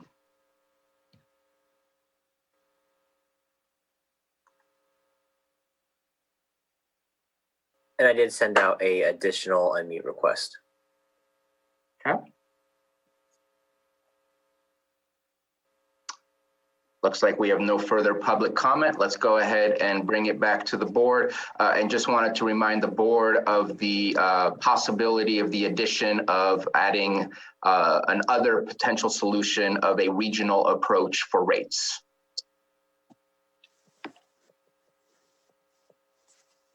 Chair Sabatier, would you like to pass the gavel and then make the motion, or would you like me to make the motion for you? You know what, I would actually appreciate that, but it looks like Ms. Hutchinson has a comment to make before we go ahead and get started on that. Thanks. It's a question really to make sure I'm understanding where you want that additional sentence added, so we can make sure you understand what the change is, and staff does too, so we can make it for you. So I believe you said the 7th paragraph. So from my view, that would be the 2nd paragraph on page 2. Is that the right paragraph? Yes. And you wanted it to say, basically you wanted a statement that would express openness to looking at options such as regional rates for Golden State Water District. Did I get that right? Yes, and I'm reviewing. Where would you like to put that? I'm reviewing to make sure that is the correct. You know what? I'm thinking that it's probably best on the last paragraph where it says our request. Okay. Okay. And so it could. So after that first sentence in that last paragraph, we could then say we are open to looking at regional rates for Golden State Water District. Does that work? Have I stated that correctly? Help relieve the burden. No. Payers. When is that one, April? I'm sorry, you kind of cut out. So then what quarter is that? That's the 1st and 2nd quarter. You circled the wrong one. Oh. Cross out 3 and 4. This one would be for. Go ahead and mute Moak. I think he's having a separate conversation. We muted you. No worries. Oh, I apologize about that. Mine was. It happens. So yeah, second sentence, So looking. we're adding a new second sentence. We are open to looking at regional rates for Golden State Water District? Yes. Okay. Thank you very much for clarifying that. Thank you. Okay. Any further discussion before we move on with action? Okay, seeing none, let me go to the actual agenda item. I will pass the gavel on to Supervisor Crandall to be chair. All right. I'd like to entertain a motion for this item on the agenda, 7.2. Mr. Chair, I move to approve the letter to CPUC opposing rate increase for Golden State Water District with changes, with the letter being submitted to our CPUC rate case judge, as well as our state representatives. Is there a second? So I have a motion and a second. Johanna, would you go ahead and do us the honors of a roll call? Yes. So it would be Supervisor Simon, Yes. Supervisor Sabatier, Aye. Supervisor Scott. Is she here? Has not returned. Okay. Supervisor Pyska Yes. and Supervisor Crandall. Yes. Thank you. And so that makes a 4-0. This item passes unanimously, and we'll go ahead and move on to item 7.3. And I will item 7.5, and I'll pass the gavel back to Supervisor Sabatier.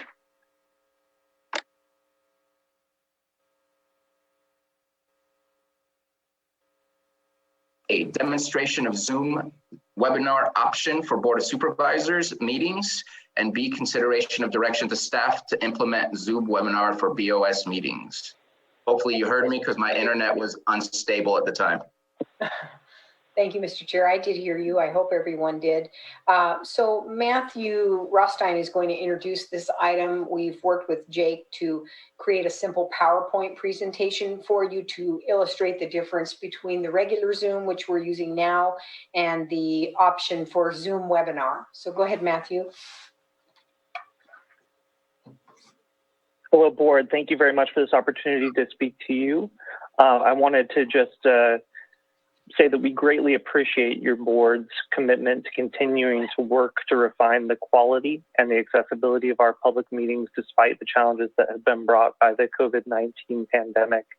And in continuation of those efforts, today we have Jake Rinke, who has prepared a presentation for your consideration regarding Zoom webinar. And in Part B of this item, you'll be invited to consider direction to staff to implement Zoom's webinar product, and that would carry an additional licensing cost as described in Ms. Hutchinson's memo. And so Jake, welcome, and thank you. All right, good afternoon. Thank you for having me and giving me the opportunity to present this to the chair and the board here. So without any further ado, I will start a screen share here. And we'll jump into the presentation. All right, so today I'll be discussing Zoom webinar with you. So we'll start off. What is Zoom webinar? So Zoom webinar is it's a standard Zoom meeting room with role-based user experiences. We have on two different sides. We have a comprehensive and approachable split for attendees. And then it also provides a more inclusive and efficient experience for panelists. Those will be our two types of, our splits in Zoom webinar, attendees and panelists. Zoom webinar will also provide public attendees with a simple interface that is easier to use. It will also provide hosts with necessary tools to keep down disruptions and maintain integrity with the Board of Supervisors meeting. The Zoom webinar also provides staff with a couple of new tools that might be chosen to be implemented or not. I've included them in this presentation just to kind of present them to you guys so you guys know what is available. That does include Q&A and polls. So without further, we'll jump into attendees view here. We do have a new view here for attendees. This is I got a screen grab. So this is actually what you would see if you join a Zoom meeting here as an attendee. You see here at the bottom, we only have options for chat, raise hand, and Q&A. It's very basic. It's streamlined. All the necessities for interacting with the Zoom meeting for attendees is provided front and center. You'll have an unmute button on the lower left-hand side of the meeting or of the Zoom window once you are given the opportunity or the ability to unmute. There is a toggle for that for attendees. Zoom settings is accessible on the top left, just as it is with a normal Zoom meeting. Just click that little shield there and you can open up Zoom meetings and do any setting adjustments necessary. The center here, you'll see the active panelist view. All the cameras of the camera feeds from the active panelists will be presented here. You will not see, as an attendee, you will not see panelist views or display pictures. So if a panelist is not sharing their camera and they have a camera turned off, they will not show up in this scene here. You'll just see the host. You always just see the host as a display picture if there's no active cameras. You also notice on the upper left-hand side of this window here that there is a panelist and attendee count. That is the way an attendee would know how populated a meeting is. So when you are promoted to a panelist, there is a little transition. So attendees are promoted to panelists by the host. It's just a couple of clicks. Once you're promoted, you will see this screen. Your Zoom window will close. You'll see this rejoining, and the new view will open up, and you'll see this panelist view. As you can see, this is very similar to the standard Zoom view that we're accustomed to right now. We do have a couple of additions here. So you see we have a raise or lower hand option for panelists. We also have a raise hand count between panelists and attendees.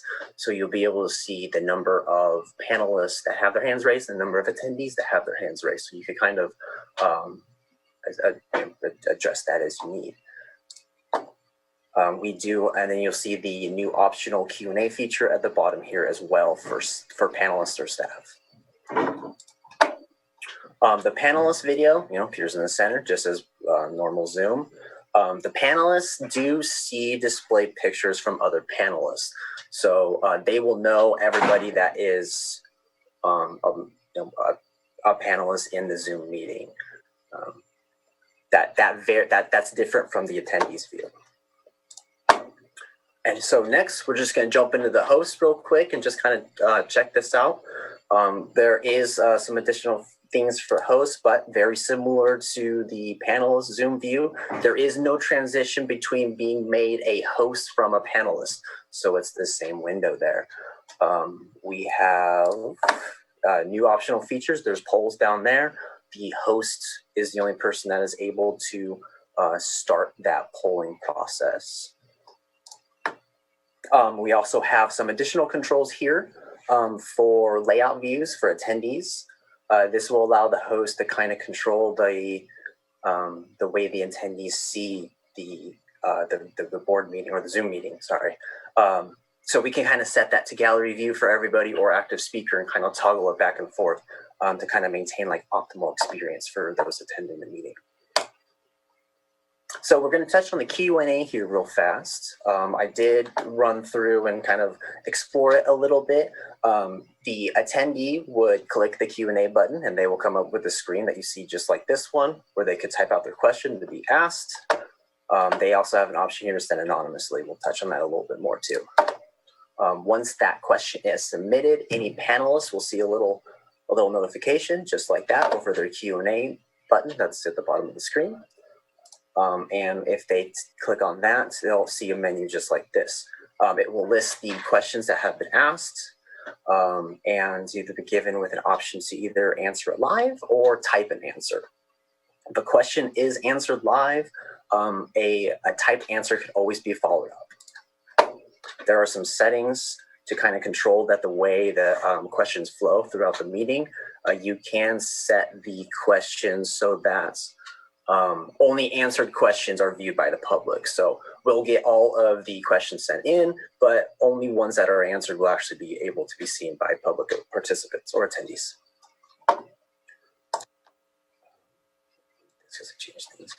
Questions can be answered by any panelist. Q&A like chat is not logged.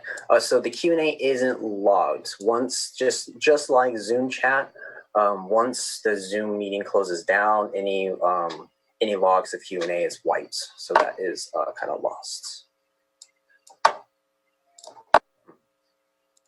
Polls. So kind of explore the polls here. Not too much.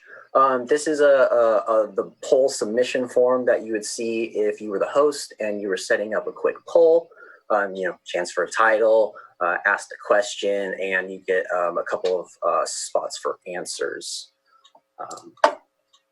You could set up multiple polls. You could have a variety of polls set up for your meeting beforehand. The idea with the polls is to do the polls before the meeting starts and kind of have these things established and ready to use. The hosts, once they click on the polls button, they'll see a menu just like this pop up. They select the poll they want to run and they click launch. Once the host launches those polls, the polls will go out to the public or to attendees. You could also include panelists in the polls as well. Let's see.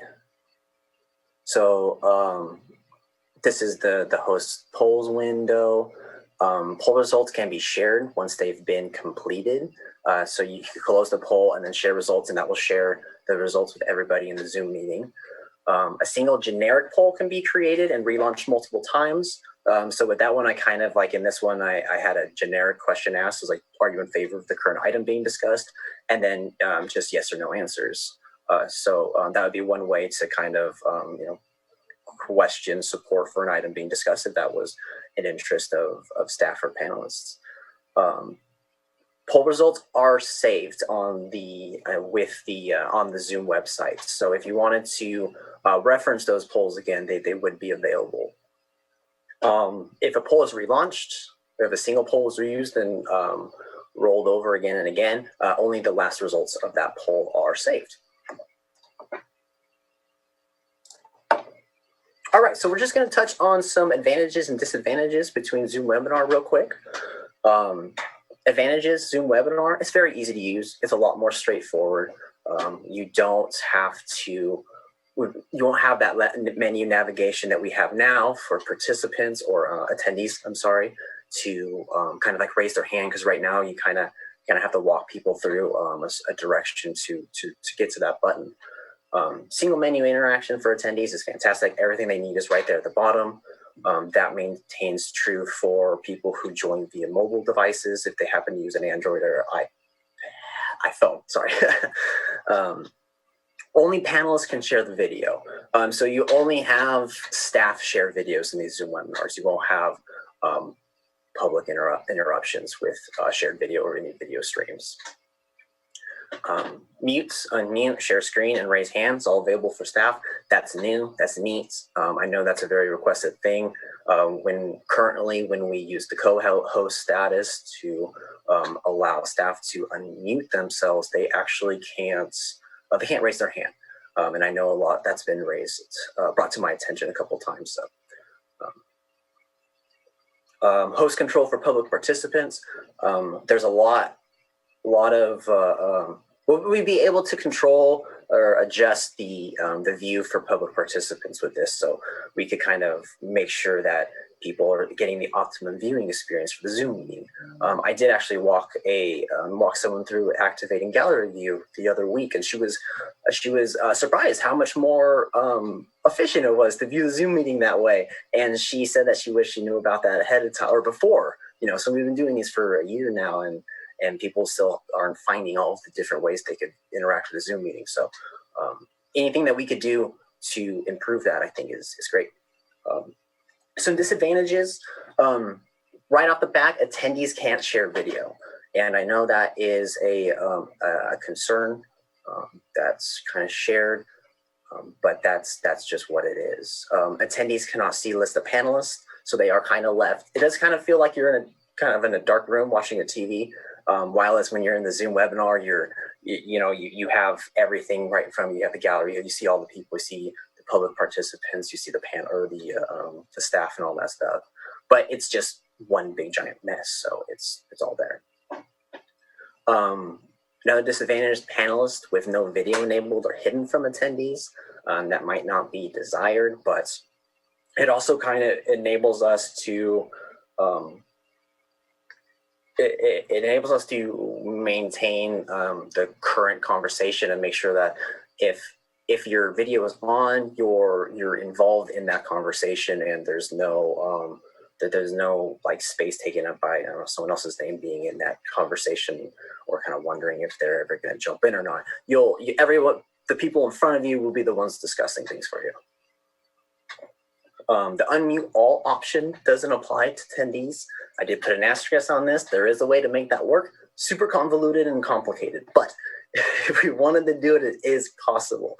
The unmute all option applies to panelists, and panelists will get that prompt once that button is hit. Attendees can see that prompts come up to them too if they are given the ability to talk ahead of time. However, if they are granted that ability to talk ahead of time, they are also able to unmute as they see fit. So it kind of removes the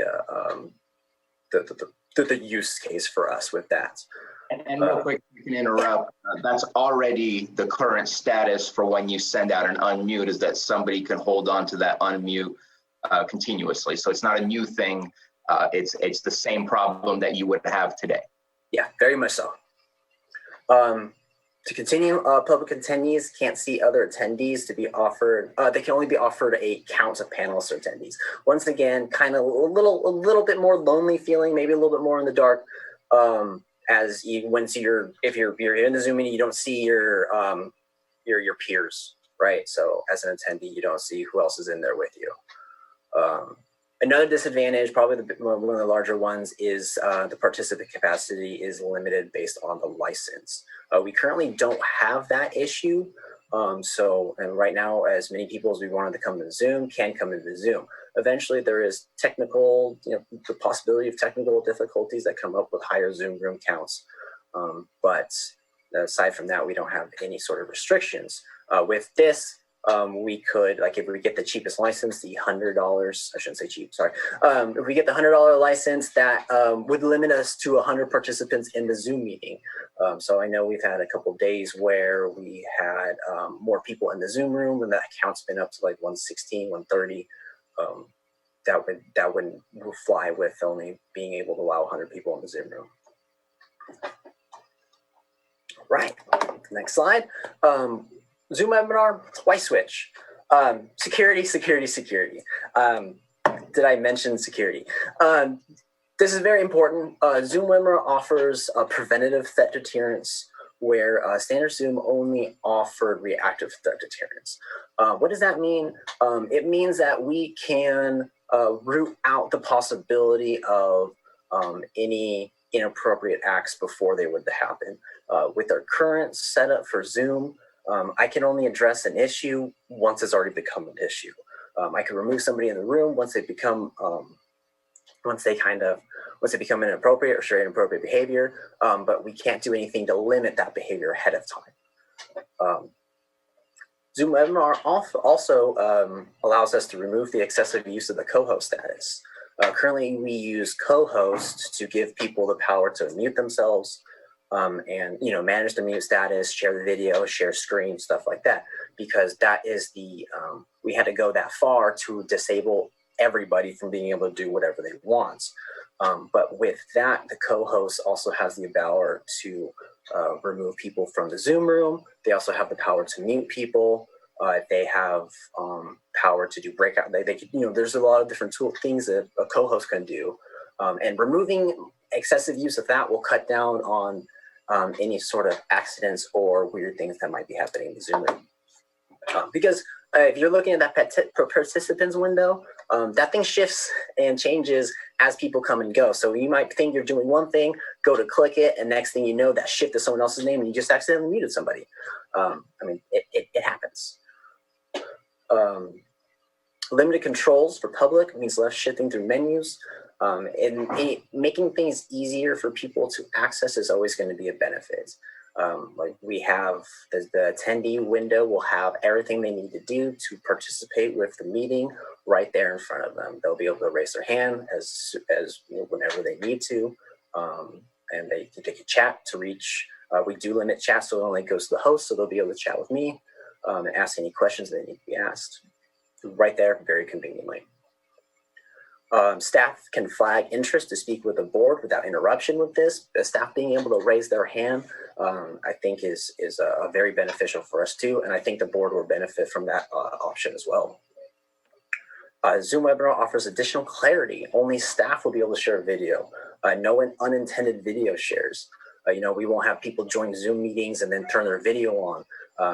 You know, that happens now. And I kind of go through this entire process of identifying who the person is, kind of wondering if they're on the next item, if they're turning their video on for public comment. You know, there's this whole kind of internal monologue that I run through to kind of address whether I should turn this video off or not. And this was just cut that down so that we would already approve people ahead of time to come in as a panelist if they needed to, and they would be able to share the video. Lastly, we have the ability for the host to assign the most optimal viewing experience. So that means that the host can set the attendee's view to spotlight view or to gallery view as needed. So like if the board is having more dialogue that's going back to back, like we are right today with the Zoom meetings, we can do the gallery view and we will have all those talking heads kind of in the same screen for people. Without the clutter of the rest of the participants, right? So it focuses on what we want the focus to be on. Or if we have an individual speaking for a long period of time, like during a COVID update, we could change that to a spotlight view and have them front and center. And I think that is my presentation for Zoom webinar. If you have any questions, feel free to hit me with them, but that's all I got. Thank you. All right, thank you very much, Jake. Appreciate that, the man behind the curtain. If there's any comments or questions from the board? Yes, Supervisor Pryska. So I think switching to a webinar mode will get rid of a lot of the distractions and accidents that happen and make for a smoother and maybe a more efficient meeting. But just to be clear, that attendees could still call in from a phone line, correct? Definitely. And also participants would be able to ask and give public input.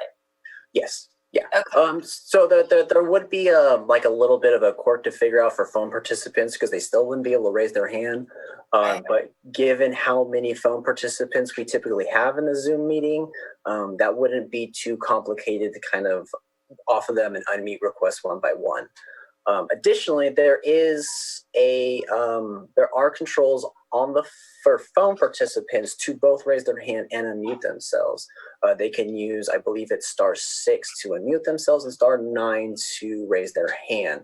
I might mix those up, but it's *6 and *9. I do know those. So one does one thing, one does the other. Right. So, you know, as we're in this model right now for the next few weeks, people can participate just having a telephone. Yes. Yes. And attendees couldn't share a video, but if it was something that was deemed appropriate, then they could be promoted to a panelist and then share. Yes, definitely. We could do that.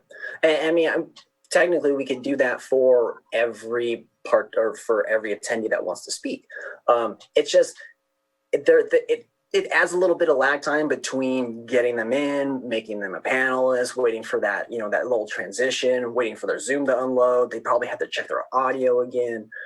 So we could do that, but it might be cumbersome to do it for everyone. Right, but just in the off chance that somebody was giving input and wanted to share something, that option is available. Definitely. Yeah.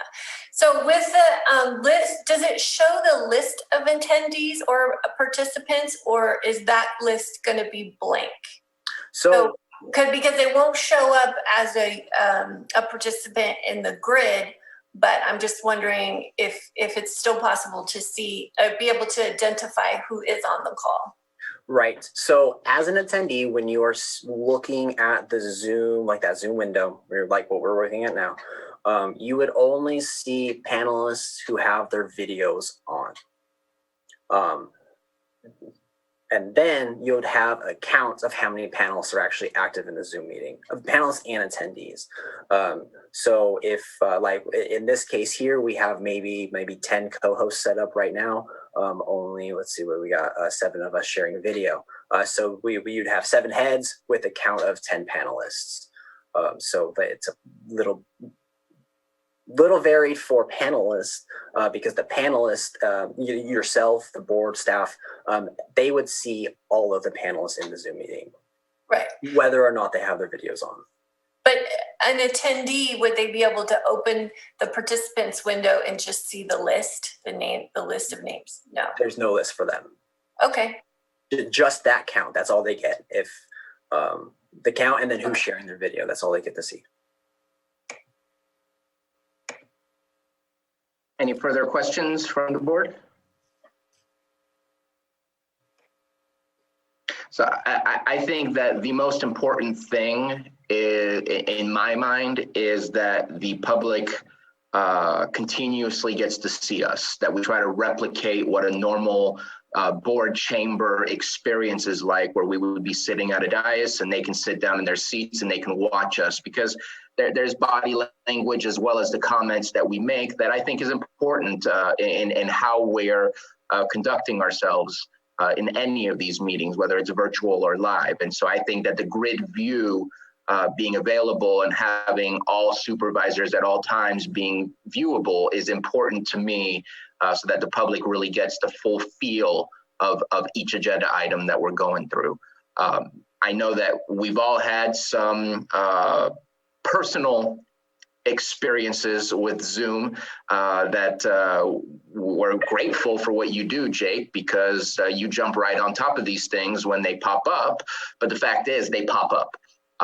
And I think that the majority of the obscene stuff that has occurred has been in video versus sound. And so, there's always a risk in anybody that we unmute, but at the same time, there's always a risk in anybody that comes in the boardroom and talks to us as well. They could say something that is absolutely moving and inspiring, or they could say something very random. And I think that that is just a part of a public meeting, and that's never going to change, and we can't stop that. But the obscene stuff, we need to try our best to try to limit. I will say that my first experience with a webinar, Zoom, you're right, you used the word lonely, and it does feel somewhat lonely. But once you go through one meeting and you utilize the process that's there to raise your hand, you get called on, it's no different than what you're dealing with now, except you don't see all of the attendees. You get somebody that submits to you to unmute, you click unmute. It's very easy now that you don't have to click on participants and then find a way to raise your hand. It's all right there at the main menu, which I hope Zoom will eventually update their normal stuff and recognize that raising a hand is really important. They should put that on the main menu, but that's them, not me. But I think that eventually, after even one experience, you recognize that I didn't lose anything from the experience by having it be done this way. I've experienced it at a couple state level meetings. I've experienced it over at the city of Clear Lake where they use the Zoom webinar. I've never felt alienated from participating at all. And I was able to hear it loud and clear, just like we are right here, right now, just a little bit of a different layout. But I think the control mechanisms to ensure that it stays as professional as possible, I think is important. Yeah, priority right there.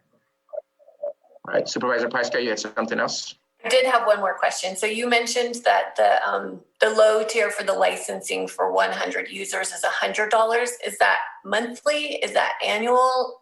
And I think that we would have to go up to the next tier of 500 just to build in the capacity for the users that we might anticipate to always make sure that we have the room. Right. So I think Carol might be checking the prices right there. I have them. Yes, if I could speak to the pricing.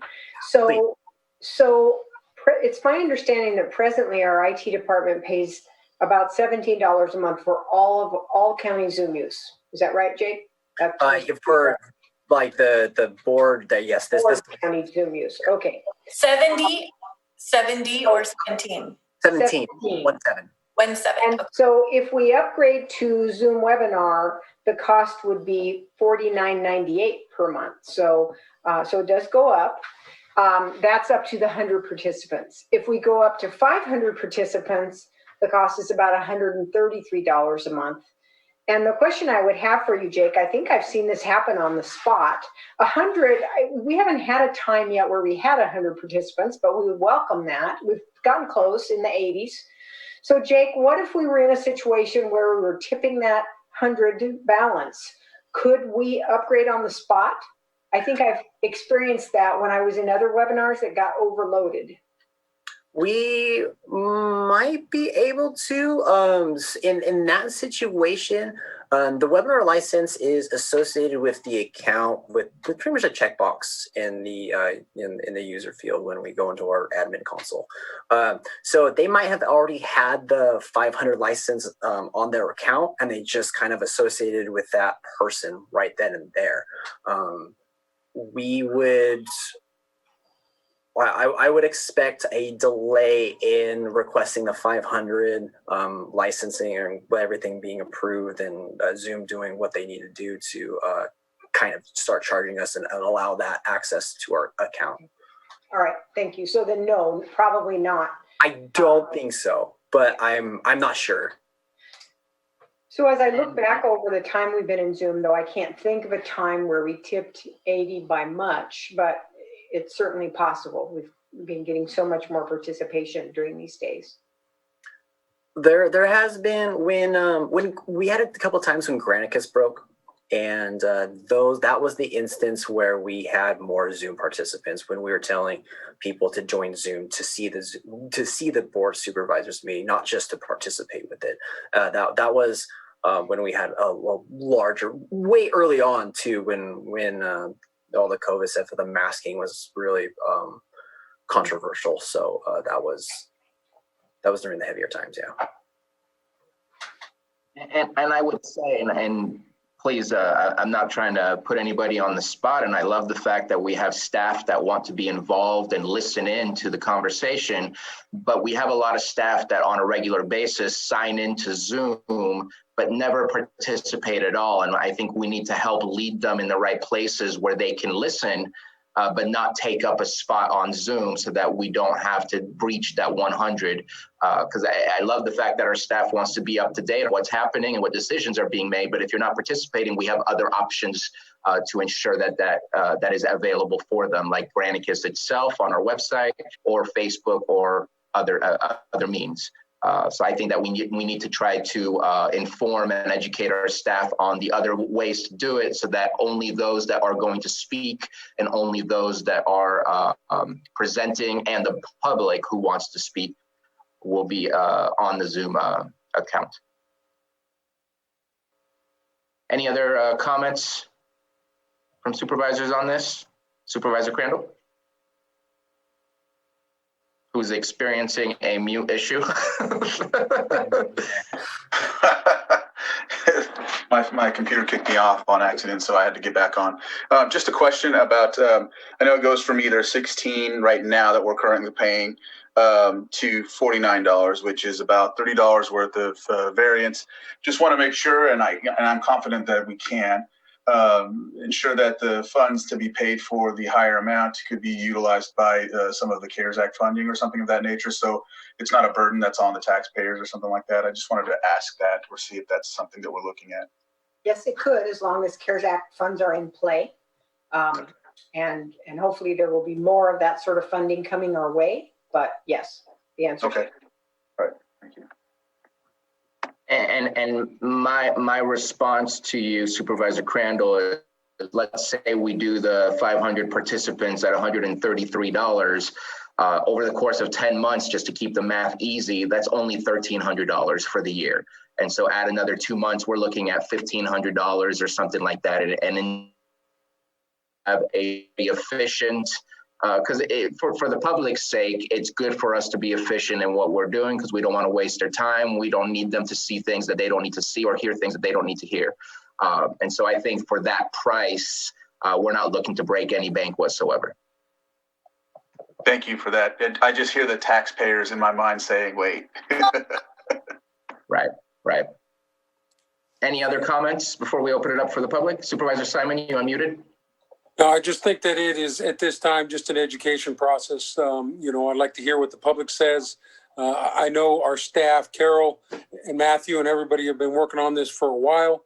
I appreciated the opportunity to look at this, while I was chair. And I think starting out the new year and taking those next steps with Zoom is a good opportunity for us. So, I am in favor of moving forward with it. I think the timing is right. And ultimately, as we've all said on this board, including myself last week, participation, as much open participation is what we want to do. And if we see problems or communication problems as we go down the road, we'll work on fixing those. So thank you, staff, for working on this, Carol, and everybody. And I think it's a good rollout opportunity here for the first of the year and for the new chair. Appreciate the comment. Let's go ahead and open up the Zoom room, Jake. All right.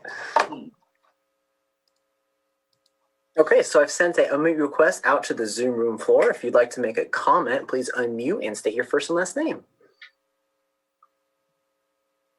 I've never done that on camera before. Yes, I'd like to make a comment. My name is Betsy Kahn.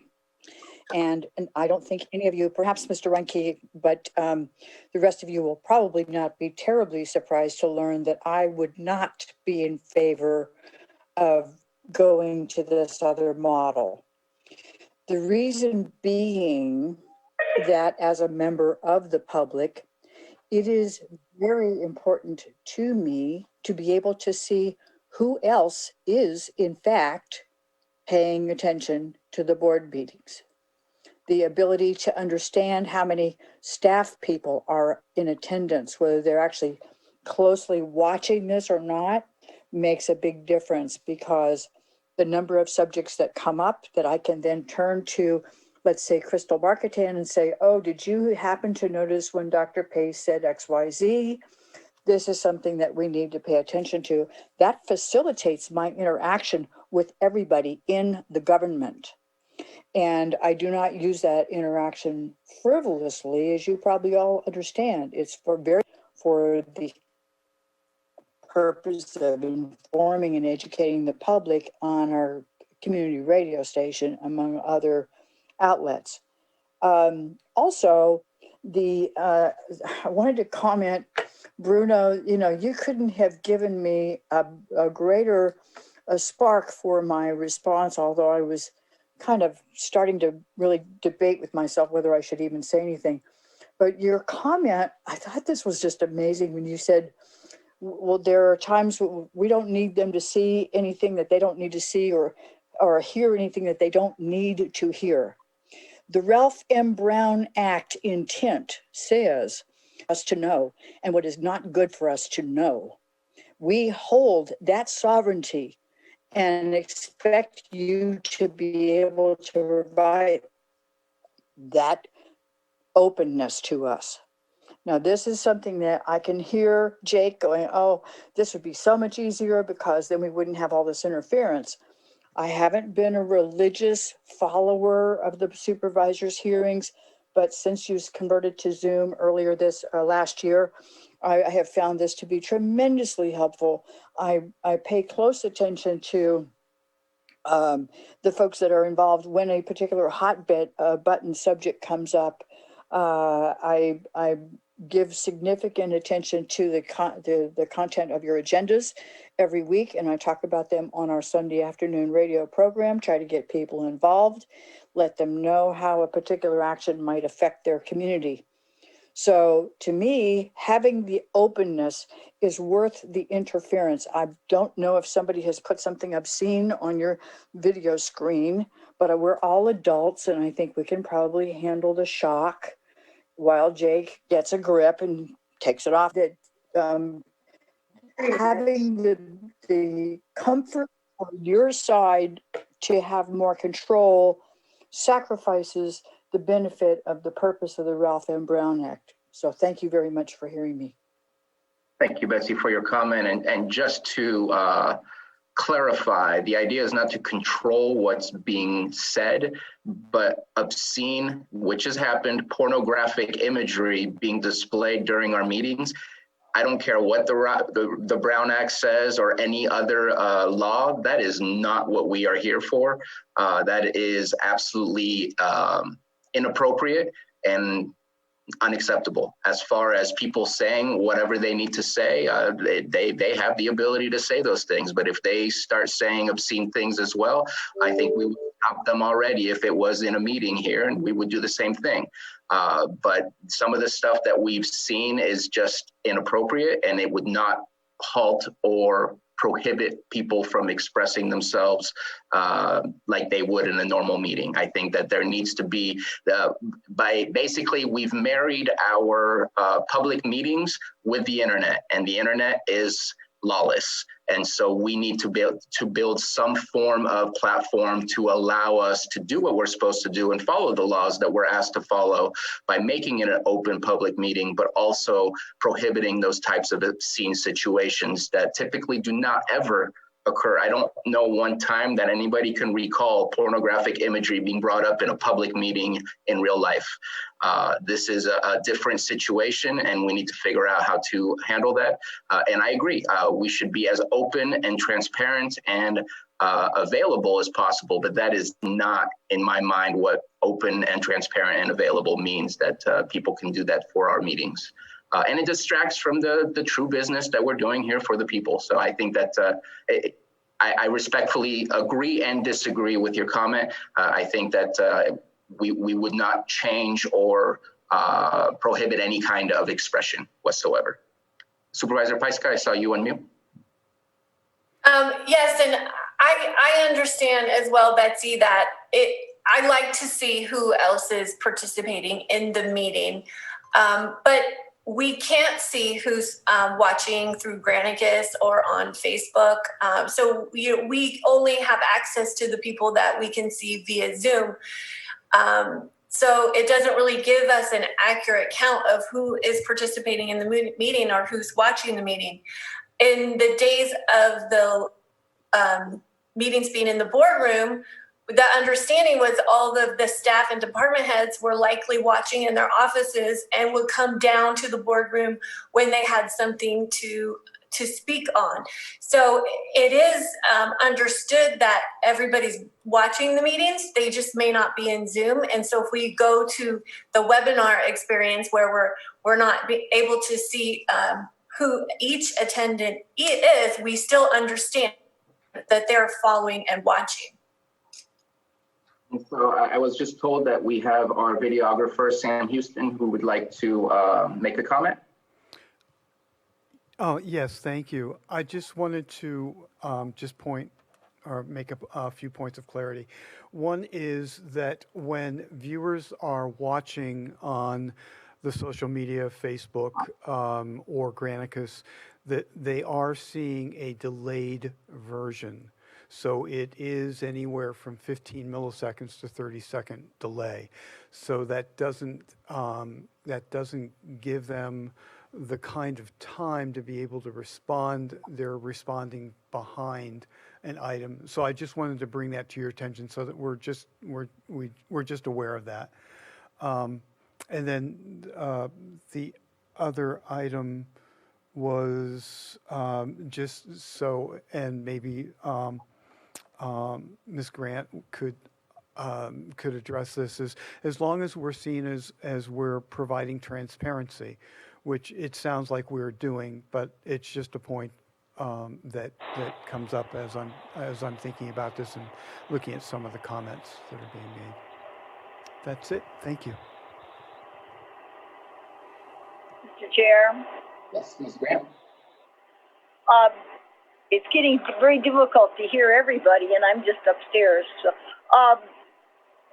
in terms of security, I think the point is that if someone attempts to take over, disrupt the proceedings by running pornography, this system will give you a ready and facile means of precluding that, stopping it at the outset rather than allowing it to run for a couple of minutes until it can be controlled and removed.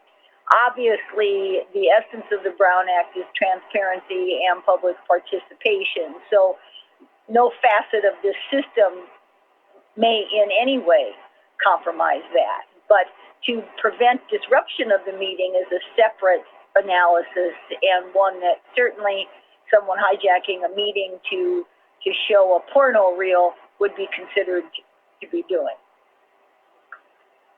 Thank you, Ms. Graham. Let's go ahead and open it up again for public comments since we didn't finish, just in case there's more comments. All right. I have sent another unmute request out to the Zoom floor. If you'd like to make a comment, please unmute and state your first and last name. Thank you.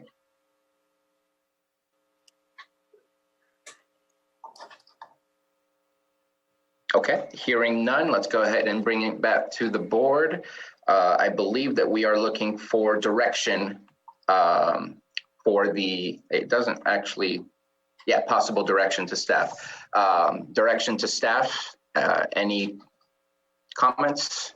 Sounded like everybody seemed to be okay with that. Do we want to talk about the capacity? Do we want to aim for the 100? Do we want to aim for the 500? It would be staff's recommendation that we aim for the 100 at this point. And, you know, we continuously evaluate. If it looks like we're going to tip that balance, we can absolutely increase it. That would be within my approval authority. Absolutely within your approval authority. Okay, I'm good with that. And Jake, thank you very much for the presentation. I love the tag of Zoom room in the background. So, Mr. Chair, just to clarify then, you're directing us to convert to the Zoom webinar for your next regular meeting, which would be the 26th, yes? Or I would say at the most convenient next meeting rather than trying to rush you and make sure that it happens at the next meeting. That's perfect. And if it's an experience you don't want after you have it, guess what? We can always go back. And Jake, I'd like to see if you could possibly, and whoever, but possibly urge the webinar group or whoever, if once and if this passes, to maybe allow the attribute for people to be seen on the list of who's present or something like that. Just because just giving that type of feedback may give them this incentive to maybe do another version that allows you to see who's in attendance. Because in reality, when it goes to the meetings in the board chambers, you can see who else is in the room at least. You may not know their names or whatever, but you can see if John Doe is there and they're going to say, and that's as a public attendee. So I'm just giving that recommendation either way, just because of what I've heard and about seeing who else is in the room with us. That's all. Definitely, I could make that. I mean, I could send that over to Zoom, and I think that would be something that wouldn't be too obtuse to ask for. So we'll definitely put that out there and see what comes back. All right. Mr. Chair, I have one final comment here, just a recommendation, maybe between the chair and Carol and Matthew, that we look to get. Obviously, we're making a change. Change is always tough for folks. We could definitely get some messaging out from us on the change we're going to be making, and you know those types of things. More of an education thing. I know last year we were doing some notices out from the board and from the chair, and I think this would be a good start to do that, to communicate with our public as we start 2021. So just a suggestion. I appreciate the suggestion. You bet. Okay, thank you for the conversation, everybody. And thank you, Jake, again for the presentation and all the work you do to make our meetings look smooth and professional. Let's go ahead, and I think we've gotten all of our items done. So let's go ahead, and we have our assessment hearing starting at 1:30. Let's go ahead and take a 30-minute lunch. Is that okay with everybody, just come back at 1:30, just as our agenda asks us to do. And then we'll go ahead and do closed session and assessment hearings at that time. Ms. Hutchinson, you had a comment? I just gave you the thumbs up. I just saw a finger. I didn't see the thumb. We'll see everybody at 1:30. I will say next time I will ask for a little bit longer time, because 30 minutes and expecting everything to be up and running already by now is just a high expectation and not enough time for everybody to enjoy their lunch. So I apologize for that. I did run a little bit. Isn't that your normal pace? A step up from the brisk walk. Okay, so we are now live. So whenever you're ready. Are you good?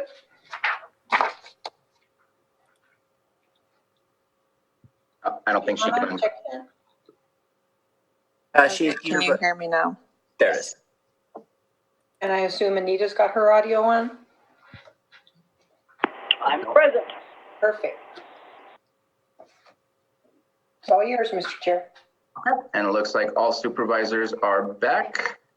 So we're ready to roll. All right, welcome back. We will be reconvening the Board of Supervisors meeting, and we will be convening as the Lake County Board of Equalization. Our first assessment, real quick, Ms. Grant, I apologize, but I need some guidance. Even the ones that are withdrawn, do we need to take action on, or do we just need to make a statement that it was withdrawn? I think you can just simply do a statement that those are withdrawn. The stipulations your board will have to approve. And if you have any questions about waivers as to time and extensions, you can certainly ask those. You don't have to take action on those either. And I believe you still have one matter that you'll take up substantively. Correct. Thank you very much for your guidance. So If at any time you want me to review anything procedurally, please just ask. Otherwise, I won't intrude. I won't be a stranger. Okay, item 8.1, consideration of the following assessment appeal of application number 19-2018, Dolgan, California, LLC. This assessment appeal has been withdrawn, therefore has been settled. And so we'll go ahead and move forward and go to item number 8.2, approve stipulation on the following assessment appeal applications. We'll start with A, number 24-2018, Ross and Evelyn, Ireland. And let's go ahead and, Mr. Ford, would you like to provide us the information of the stipulation and see how the board moves on it? Okay, so the assess for Ireland, the assess roll value was $870,659. The applicant's opinion of value was $800,000. We corrected the assessed value to that, and that's what the stipulation is for Ireland. Thank you very much. Any comments or questions from the board?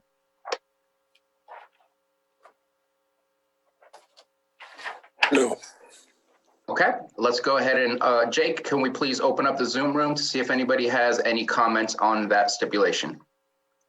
All right. We're bringing her back in. I've sent an unmute request out to the Zoom room floor. If you'd like to make a comment, please unmute and state your first and last name.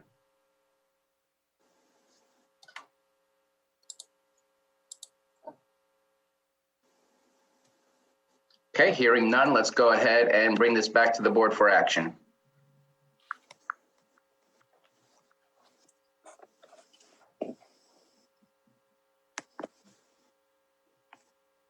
Mr. Chair?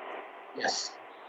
It would just simply be a motion to approve the stipulation as presented by the assessor recorder for Ross and Evelyn Ireland for parcel 04327220000. Appreciate the guidance, and that's exactly what I expected to hear. All right, we have a second. Okay, and a motion by Supervisor Scott and a second by Supervisor Crandall. Johanna, if we can get a roll call, please. Okay, Supervisor Simon? Yes. Supervisor Crandall? I didn't hear that. Oh. I unmuted him and then he remuted. I think it's a yes. Yes. Okay. Yes. Supervisor Scott, Aye. Supervisor Pyska, Yes. and Supervisor Sabatier. Aye. Thank Motion you. carries. Thank you very much. And then item B of 8.2 is the stipulation on the following assessment appeal number 25-2018, Anthony and Lori Sperling. And again, Mr. Ford, if you could provide a quick presentation on that stipulation. Sure. So the assessor roll value was $873,831. The applicant's opinion value was $750,000, which we did accept and corrected the assessed value. Okay, thank you very much. Any comments or questions from the board? No. Being none, Jake, if we could please open up the Zoom room, see if we have any public comment on this item. All right, I sent an unmute request out to the Zoom room floor. If you'd like to make a comment, please unmute and state your first and last name.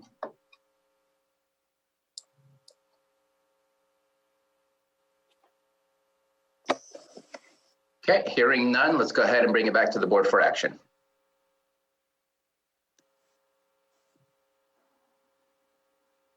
Mr. Chair, I move to approve the assessment appeal 25-2018, Anthony and Lori Sperling. Do we want to approve the stipulation versus the assessment appeal? Oh, approve the stipulation. And Anthony and Lori Sperling. Okay, so we have a motion. Do we have a second? Okay, so motion by Supervisor Scott and second by Supervisor Pyska. Johanna, roll call, please. Supervisor Simon, Yes. Supervisor Crandall, Yes. Supervisor Scott, Aye. Supervisor Pyska, Yes. and Supervisor Sabatier. Aye. Thank you. Thank you very much. Motion carries. We're going to move on to item 8.3. Accept request for withdrawal on the following assessment appeal applications number 33-2018 Garcia. And as it states in the item itself, it has been withdrawn and settled. So we'll go ahead and move on to item 8.4. Continue the following assessment appeal applications number 21-2018 Safeway Incorporated and B number 22-2018 Safeway Incorporated and C number 38-2018 Misha M. Groth. I hope I said that correctly. And we'll stop right there and go ahead and is it just a, do we need approval from the board to extend the time frame for the appeal, or is it just a formality to say that it has been extended? Ms. Grant, I'm asking. I think that really at this point, your board can approve the continuance if you like, because this was a scheduled hearing and you can approve it. You may want to inquire of the assessor recorder to make sure that it will either be resolved or settled or taken up again by your board before the statutory time to decide these appeals has run. Appreciate it, Ms. Grant. Mr. Ford, do you have any comments on this to help us understand what the future process is for this? Sure, absolutely. So it's probably easiest to best go, kind of just one by one. There's about 4 of them here. So we'll start with, I'm probably going to mispronounce the last name, but it's Groth, I think is how you pronounce it. We actually have received, Johanna received an email regarding, and David Schwinger, my department, received that their intention was to basically withdraw it. We do not have something in-house yet. So that's why we need the extended of time. When it comes to H&S, we'll get to H&S since that's going to be a further discussion. And so we're only covering the Safeways and Ms. Groth. Okay. So then the Safeways, both Safeways, they've supplied a waiver with us. The extension is basically because they've supplied us with information. It's basically calculations. We have to decipher and check their methodology and see if it's acceptable. And basically going to apply. It has to do with personal property. And so we have to take some time. We've only received it in the last about week and a half. So it's going to take some time to do that and possibly further inquiries with them. They're agreeable to that because they know they just sent it to us. Once we digest it and everything's okay, we'll proceed one way or another, either with further inquiries or otherwise. Do you know when the first one has been extended to? I can tell you what the waiver says. The waiver on both is not a waiver of time. It's just a waiver and agreement for postponement of hearing on assessment appeals application. Was signed, doesn't actually have a date on, actually January 6th of this year. So it has no set time. It just waivers it out for 2-year period. By the fact that we've already received a big chunk of the information, I don't anticipate it going that much further. It'll take us some time to digest it. Once we digest it, we're gonna have to see if we need additional information. If we do, it still might end up at appeal because it might just be a disagreement on methodology. But we'll have to see at that point once we digest it. So it's hard to say exactly when we're gonna come back to you, but let's see what they provided. So. Since there's no date, is there a statute of limitations of how long we can extend it? The waiver extends it back. Let me actually go back to that. The waiver, I think, extends on the actual writing within the extended time period, which is any period of time remaining between the date of execution of this agreement, the expiration of the 2-year period, plus 180 days from the date of receipt of the Assessment Appeals Board of the termination notice. That's the language on it. So. January 6th is the date of receipt? Mm-hmm. Okay. January 6th of this year. The 180 days goes from there. Yeah. Okay. Any questions or comments on those 3 items before we move on to H&S from the board? No. Okay, I'll open it up to the public as well. Any questions or comments on those 3 items, A, B, and C? Sent a unmute request out to the Zoom room floor. If you'd like to make a comment, please unmute and state your first and last name.